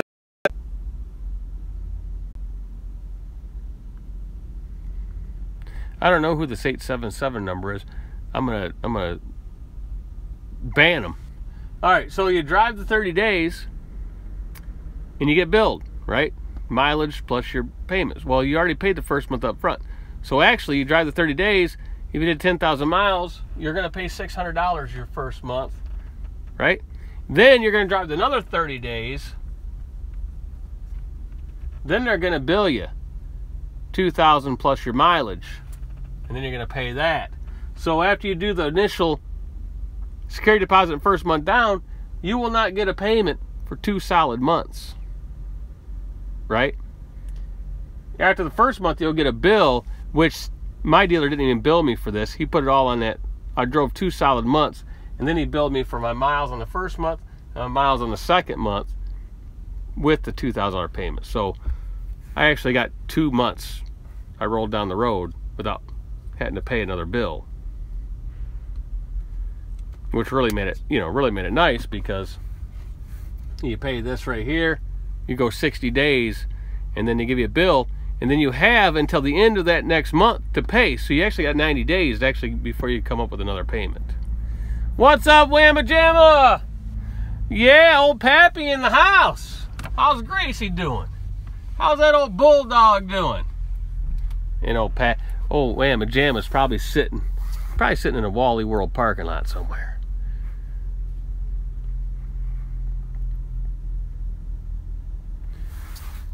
Right, any type of lease should have a genuine buyout value at the end of the lease. Otherwise, it should be depreciated plus interest, no less deductible year 4 for tax. Right, so if you depreciate a semi-truck, if you depreciate it, it's a 3-year asset. All semis, whether used or new, are 3-year depreciable assets, which means you'll get some for the first year, second year, third year.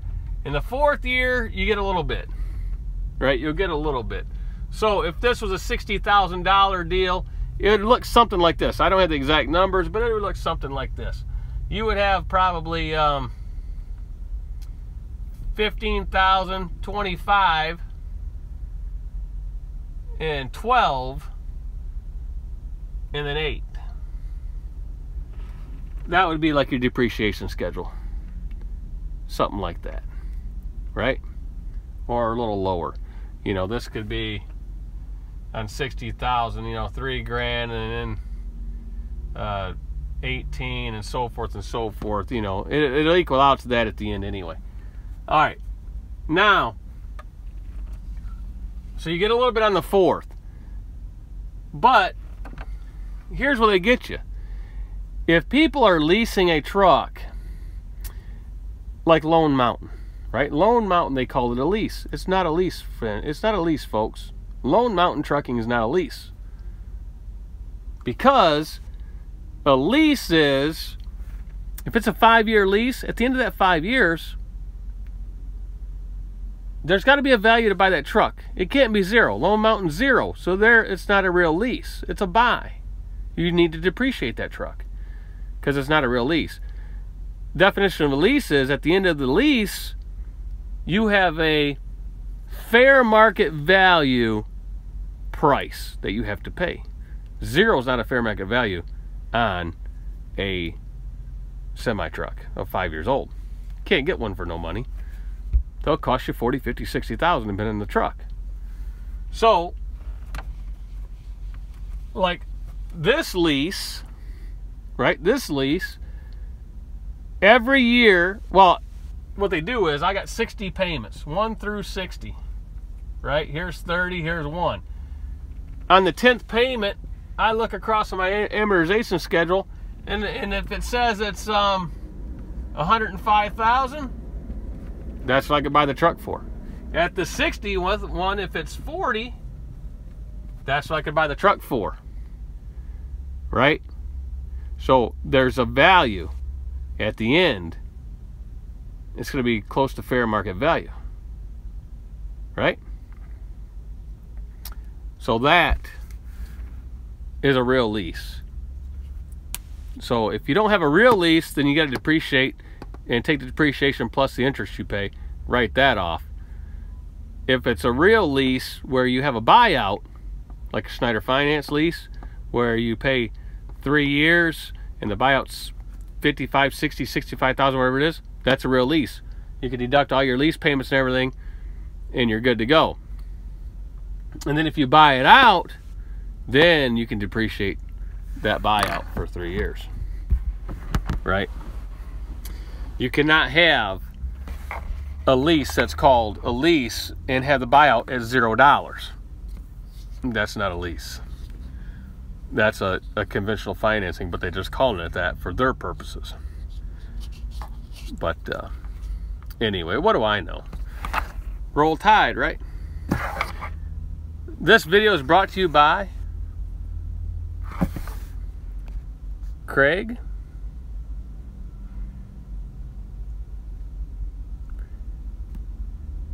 and Faye, right? So I gotta try to remember names.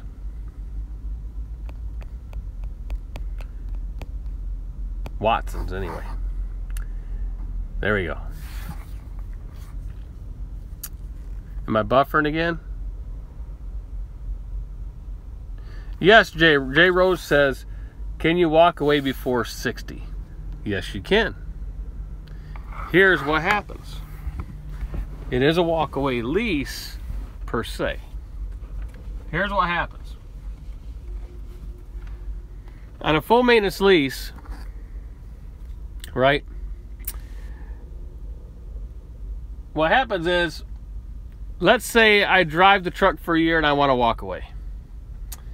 And at the end of that year, after paying those payments, let's say there's $110,000 owed on the truck. Let's say the wholesale value is $105,000. This is wholesale, and this is what's owed. There's a $5,000 difference. For me to walk away, I'd have to give them $5K, and I could walk away. They have $2,000 security deposit, so I could walk away for $3. 5 from 2 is 3. But let's say year 24, or month 24, it's about 2 years, and you can walk away for nothing.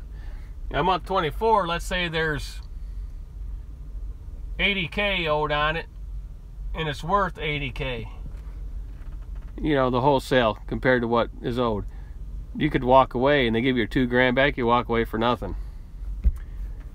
That's how you can walk away.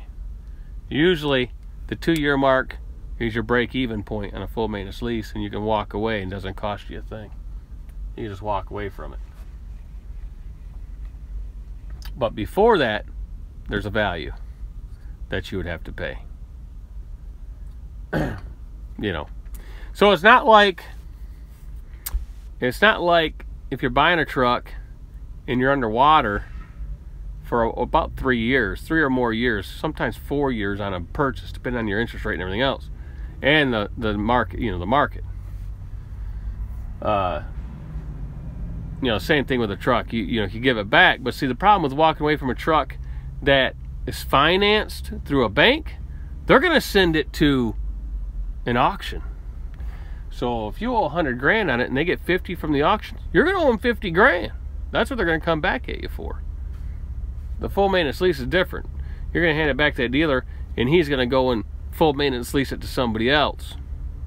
So you can easily walk away from it a lot easier than buying it from a bank. Another thing is, if you've been a really good client, you know, business partner with that dealership, they're a lot more flexible on doing things for you than, you know, banks and everything else. And they treat you like a business, right? So you can go in, do a full maintenance lease, and you have 30, 60, 90 day in the rear type of thing, like a real business.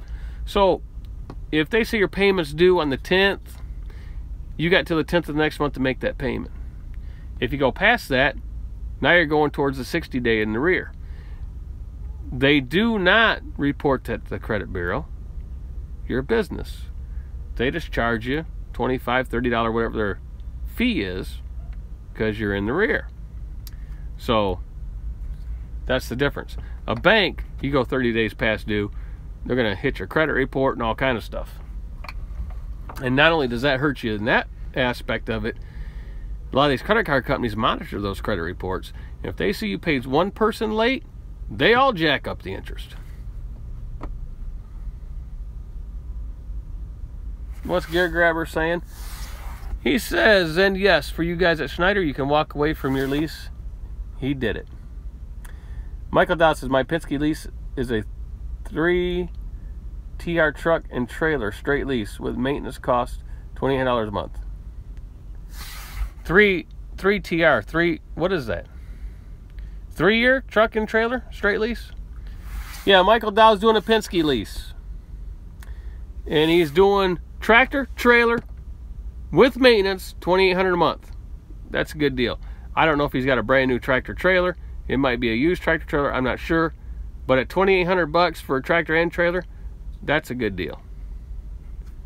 So there are good deals out there. But see, the thing with Penske leases is you cannot take a Penske lease and put it on with Schneider or, you know, some other stuff, right? Or some other company. Because those mega carriers, they consider that a rental truck because it's from Penske. Same thing with Ryder. But if you have your own authority, it doesn't matter. You can do Penske, Ryder, anybody, Volvo, Kenworth, all that stuff. If you do a Volvo or a PACCAR full maintenance lease, they write it up like a lease purchase, right? That's what they do. That's how they write it up. What time is it? Ooh, this video been going a long time, man. We had 117 minutes. Anybody learn anything? So we're about ready to get off here. Air says, Steven, that's where dealer makes money. Internal sales and service on lease and resale, low miles maintained, and 3.5 to 4 years old. Right, but see, if you do a full maintenance lease, Jay says, full maintenance lease, they don't cover PM. What else doesn't it cover? It does cover PM. It covers everything. Full maintenance lease covers everything, except for this. There's only one thing it doesn't cover. This full maintenance lease covers DOTs, it covers PMs, it covers lights, it's bumper to bumper, covers towing, it covers it all. It covers tires, and I'll put an asterisk here. There's a reason. It covers everything. It covers your oil changes or PMs. I need a DOT every 90 days, so my dealer covers the DOT every 90 days. He doesn't charge me nothing for it. Okay, he does the DOTs on it, PMs, anything wrong. Lights, switches, doesn't matter what it is, it covers all that.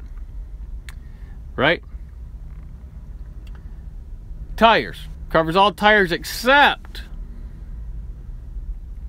if you drive and put a nail in one, you got to pay the $50 to get the nail hole fixed, because they're not going to cover the tire for you running over curbs and running over, you know, nails and things like that.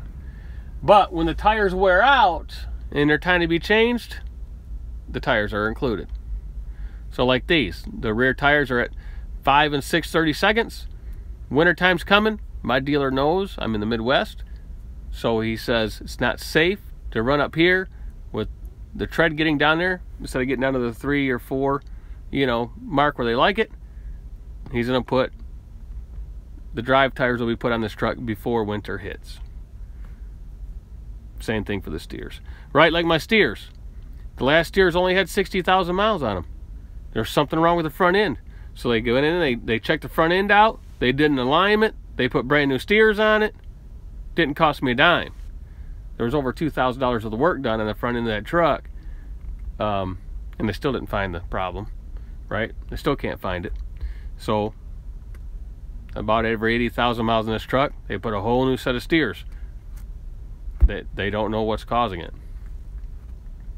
So it's been to front end shops, been everywhere, and no one knows. So they just came to realize that, hey, every 80,000 miles, 90,000, we're going to put new steers on it. So that's what they do. So, you know, I could have a new truck at the end of December. So my 3 years is up. I got a 5-year deal, but every 3 years they let me order a new truck. I'm not going to order one because of 2019. You can't order yet.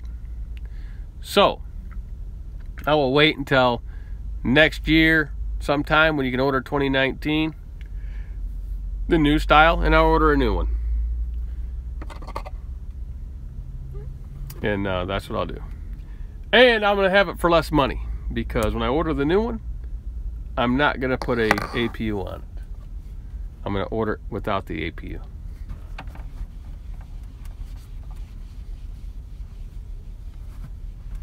Oh, but wait, why would you do that? Because there's a reason.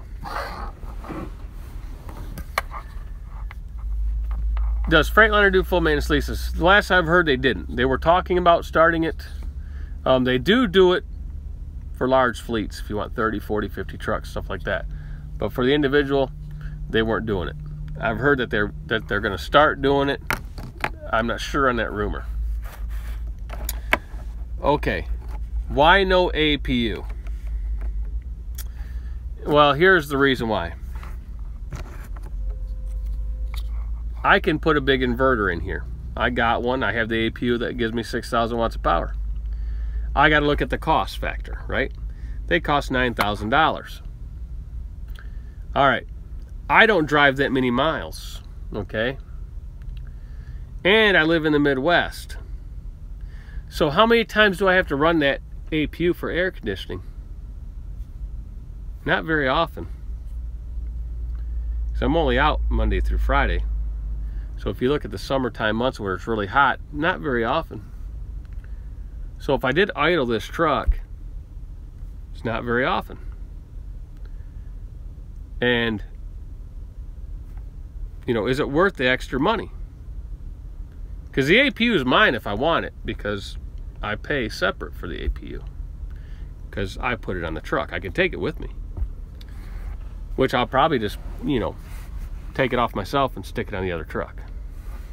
But let's say I don't put the APU on there. Like I said, I don't idle them. Then if you did idle, what does it matter, right? Let's say you idled. See, that's the thing. You're not supposed to idle these engines because of the cost, right? Well, if it breaks, yeah, you're out time that the truck's in the shop, which is money. That is money.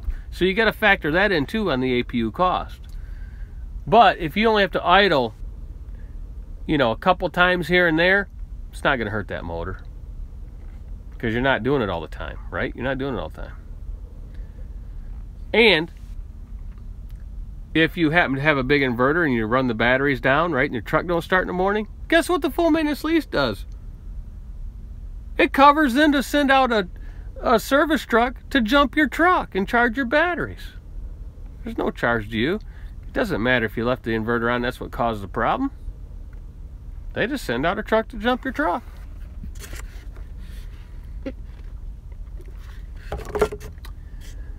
And my dealer also told me, you know, he also says this. He says if you get a, you know, if you get a nail in your tire and your tire goes flat, you know, you got something in it. You know, I stop and I pay the $50, right? $40, $50. But he says, you know what, because he has some guys that do this. He said they'll run them all the way up until the tire shreds, and then we put a new tire on it and they pay for it. Well, I'm not going to do that because I'm not that type of person. You know, $50 ain't gonna break me, and so I'll get the tire fixed, right?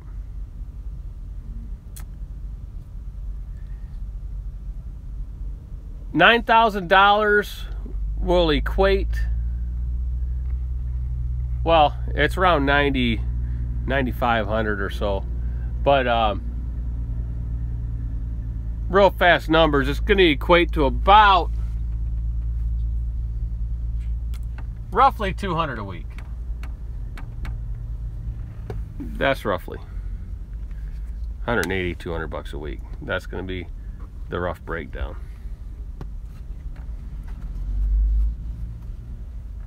Now, if you round it up from 175, 180 to 200, use round numbers, then you got to look at, if you live down south, yes, APU, that's a for sure thing, because you're going to be idling all night long, almost every night, because of the hot weather and the mugginess, right? But if you live in Michigan and you drive over to Wisconsin and all that, it's not a whole lot of days where you really got to idle the truck, idle the motor at night. Because you put a Webasto heater in there, you're going to use the heater a whole lot more than you're going to use air conditioning, right? But let's say you did do it, and how many nights do you have to idle in a 5-night week to make up the $200? And here's what you got to think about: if you idle this big motor for 10 hours and you use 1 gallon an hour, that's 10 gallons. Now, that's if you idle the truck. Now, here's the APU. You got to think of this. Now, you got to think of the load you're putting on the APU. They say it's 0.3 a gallon an hour. Some say 2, but it's really 3 or 4, right? So, for 10 hours, you're going to use, if it's 0.3, you're going to use about 3 1/3 gallons all night instead of 10. So you got about 6 2/3 gallon difference. So if it's $2.50 a gallon, let's get this out of here, and we're just going to say it's a 7-gallon difference. At $2.50, that's $17.50 a night in fuel difference, right? You're going to save $17.50 a night. Now take that by, if you did 5 nights, right? You got about 87 1/4, so we'll say $88 a week. Now, you're not working 52 weeks in a year because you have time off. So if you only work 10 months because of all the time off you do, but let's say you work 11 months, you times that by your 11 months. Well, first times that by 4.33, times it by 11. Right? So say 90 is about $380 a month times 11.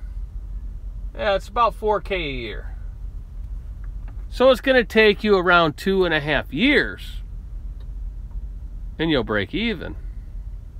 That's if you idle 5 every night. Now, if you only idle half of the time, it's going to take you the whole 5 years to get your money back. It's going to take you all 5 years to break even on an APU if you're just running 5 days a week in only 11 months.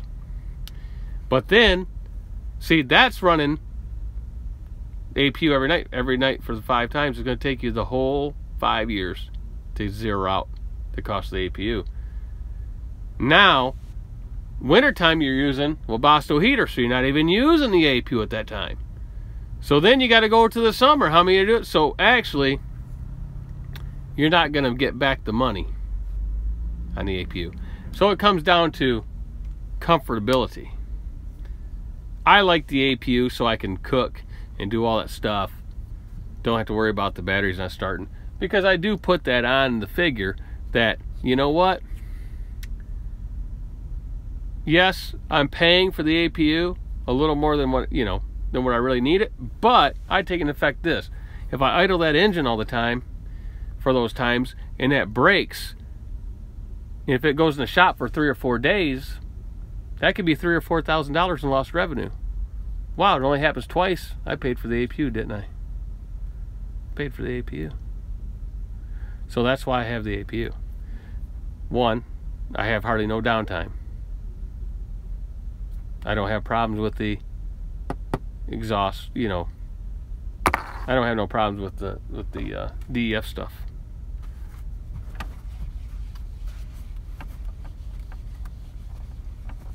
I don't have to worry about dead batteries. APU will start up, charge the batteries. I don't have to worry about none of that stuff.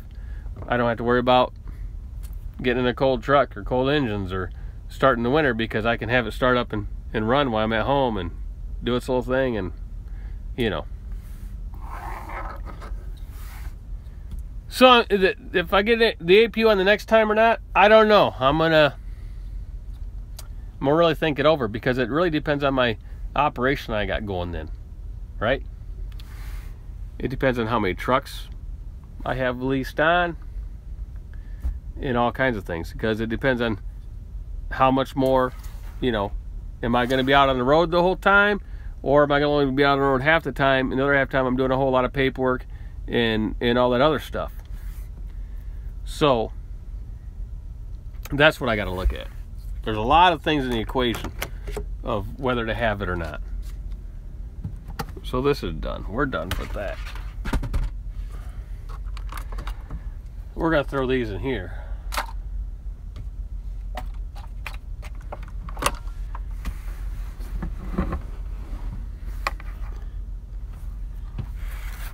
I sound like an engineer. DEF is less than 2 cents per mile. Yes, DEF is less than 2 cents per mile. DEF is it's about 1 to 1.5 cents per mile, depending. I have the numbers. It's in my Fogline software. And anybody wants to buy Fogline software, just go to Ray's site, the Truckin' Pro program, put in JL10 and get yourself $10 off the program. That's what he gives you know, everybody that listens to the channel here. He gives a discount.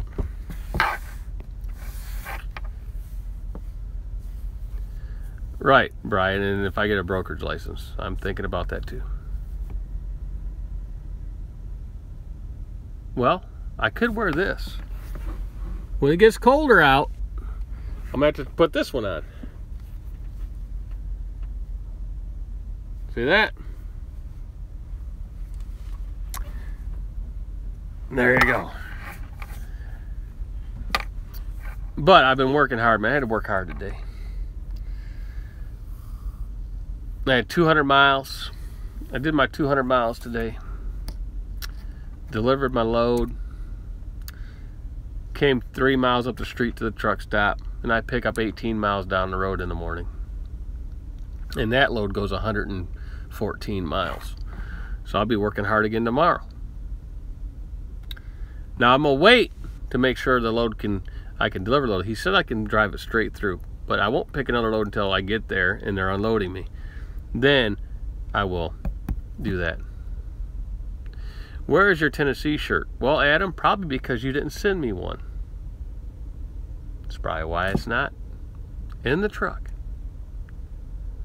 And no, you're not going to Pennsylvania Friday Snorelord. You don't even know where that's at on the map. I've already wore the Wolverine shirt, Nathan. I wear that a lot, right? I don't have the Wolverine one. I got the University of Michigan shirt. Same thing. Same thing. I wore that 2 times a week. Michael D says, do you have your snowmobile ready for the upcoming winter season? Of course I do, Michael. It's ready to ride. We're ready to go. We're just waiting for that white stuff to hit the ground. I'm pulling a drive van.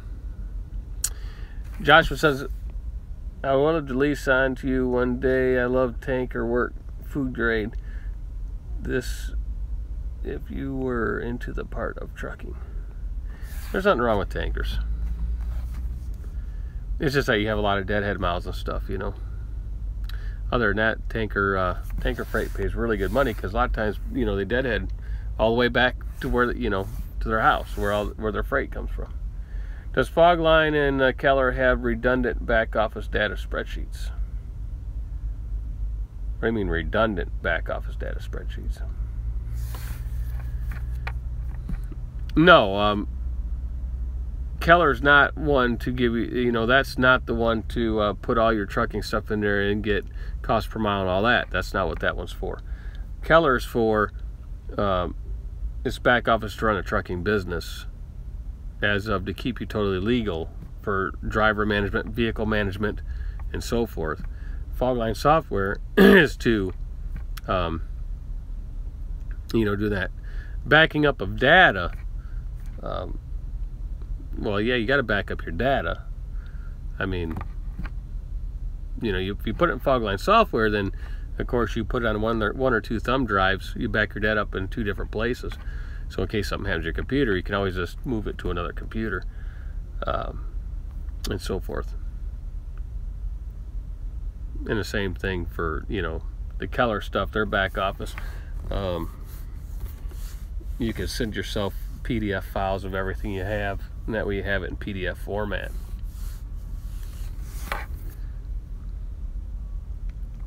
If you full maintenance lease with a dealer, which companies won't take you on? Well, they'll all take you on, because it's written up as a lease purchase. Okay, that's why they'll take you. If you do a full maintenance lease type thing with Ryder or Penske, those are written up more like rentals. That's how their contracts are written up. So they won't take you with one of those trucks, because with Penske and Ryder, the license plate and all that are theirs, to where mine is mine, right? I go down and get it.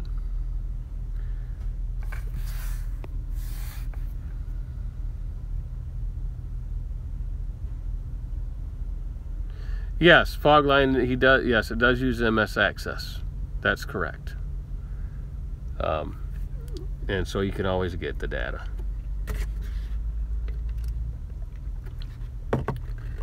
Right? It's on your computer. There's a difference. JJ Keller is the back office is on their website. You access it by username and password, and everything's done and stored on their website, you know, their servers. Fogline software, the Truckin' Pro, is downloaded. It's a program on your computer. It stays on your computer. So all files are on your computer. And there you go. So you can copy all the files right into zip drives and whatever.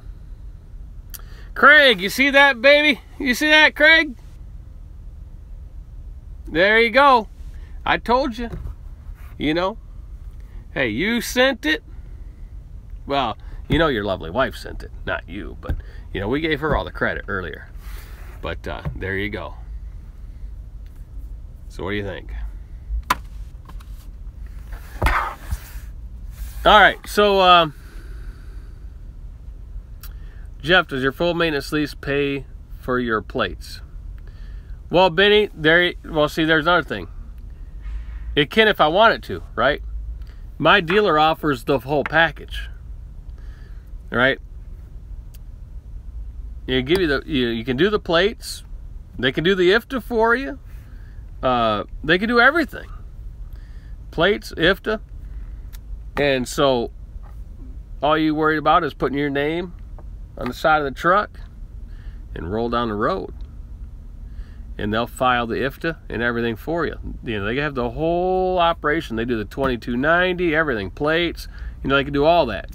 I elected not to do that because, you know, I got my own plate and I do my own IFTA. You know, because I didn't want that added expense, because I already have the IFTA capability through the ELD that I use. Yeah, Alan, Michigan Insurance, it's around. So, there you go. All right, Memphis swag, send me a hat to go with it.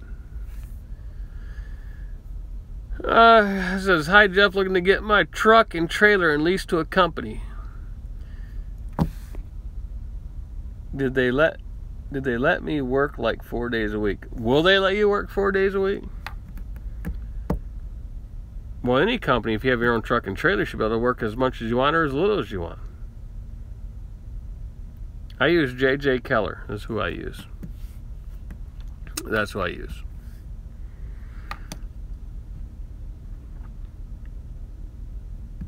So anyway, we're going to get off here, everybody. This has been way too long of a video. I'll keep this one up because everybody wants me to keep this video up, but it's way too long. All right, man. We'll see y'all later. We're out of here. We're going to watch some television. And there you go. Snorlord's going to go live after me. He should. He should do something. The TC has been taking notes in class tonight. He is planning on sitting out by his pool, aka the Kentucky Farmhouse Pond, for his next live feed. That's nailed. It's funny. All right, everybody. Hey, man. Be safe out there. We're gonna go pick a load up in the morning and drive 2 hours down the road and deliver it, because they say I can deliver it the same day, and it better be same day. And then if that's true, then I'll get on the boards and I'll find me something to finish out the day with tomorrow and roll on, because I've started out slow this week. This is my first run for the week, and it was a whopping 211 miles. So there you go. Oh, before we leave, Snorlord. Okay, this is for Snorlord. Now watch this, Snorlord. Snorlord, pay attention. This is coming from Pale Rider TV. Okay? All right, are you paying attention, Snorlord? Pay attention. All right, here's how you do a coffee review, Snorlord. When you get the coffee, you can say, all right, everybody, this is, and I'm just going to use some names. This is TA's coffee this morning. It's called the Sunrise Blend. It has a little bit of caramel and a hint of chocolate.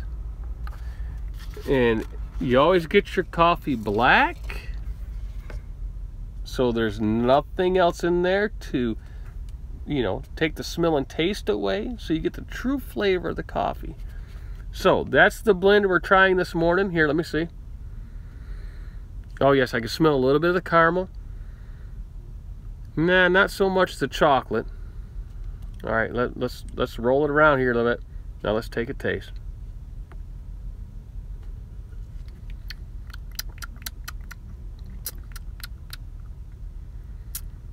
Yeah, I got a little hint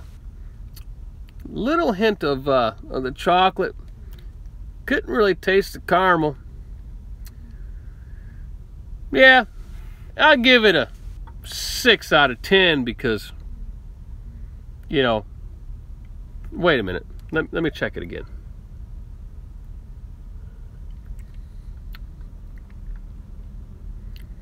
Yeah, I'll give it a 6 out of 10 because it burnt my tongue. It's too dang hot. There was no caramel. They scorched it, kind of like, one of those Dunkin' Soda coffees that come out 300 degrees. And so they burnt the chocolate out of it. Now it tastes like burnt chocolate. The caramel's nasty. Let's give it a 1 out of 10. And the reason I'm giving that is because the cup's pretty nice. Okay, there you go, Snorlord. There you go, man. see, here's I like Snorlord's way. Here's Snorlord's way. Check it out, everybody. It's a coffee review. Brahm. I went over to Brahm, got this coffee. Brahm. Like the cup. That's a pretty color on the cup. It's from Brahm. Here, let's take a drink. Yep, that's about an 8. All right, coffee review's over. Now what are we going to talk about, folks? Oh, Pale Rider gave it to him this morning. That was great. He got schooled on how to do a coffee review.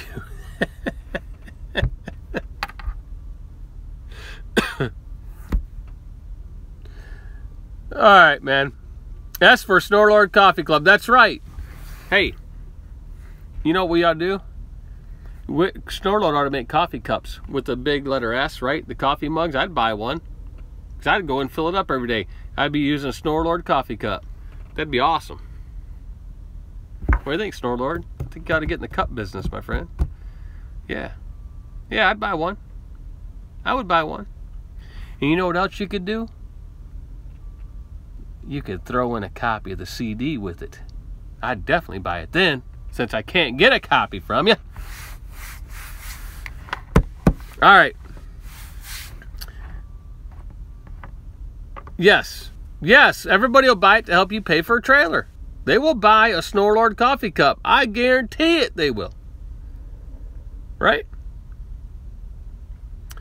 Who would all buy a Snorlord coffee cup?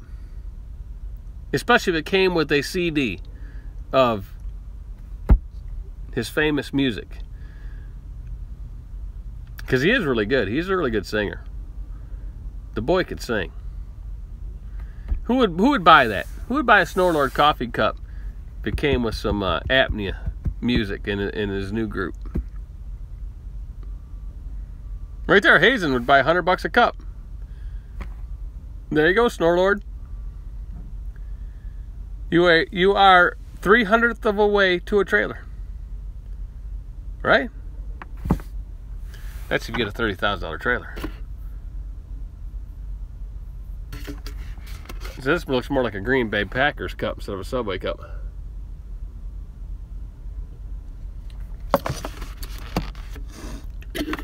All right, we're out of here. Hey, Snorlord, go live. Say something to somebody. I am getting off this Periscope. See ya.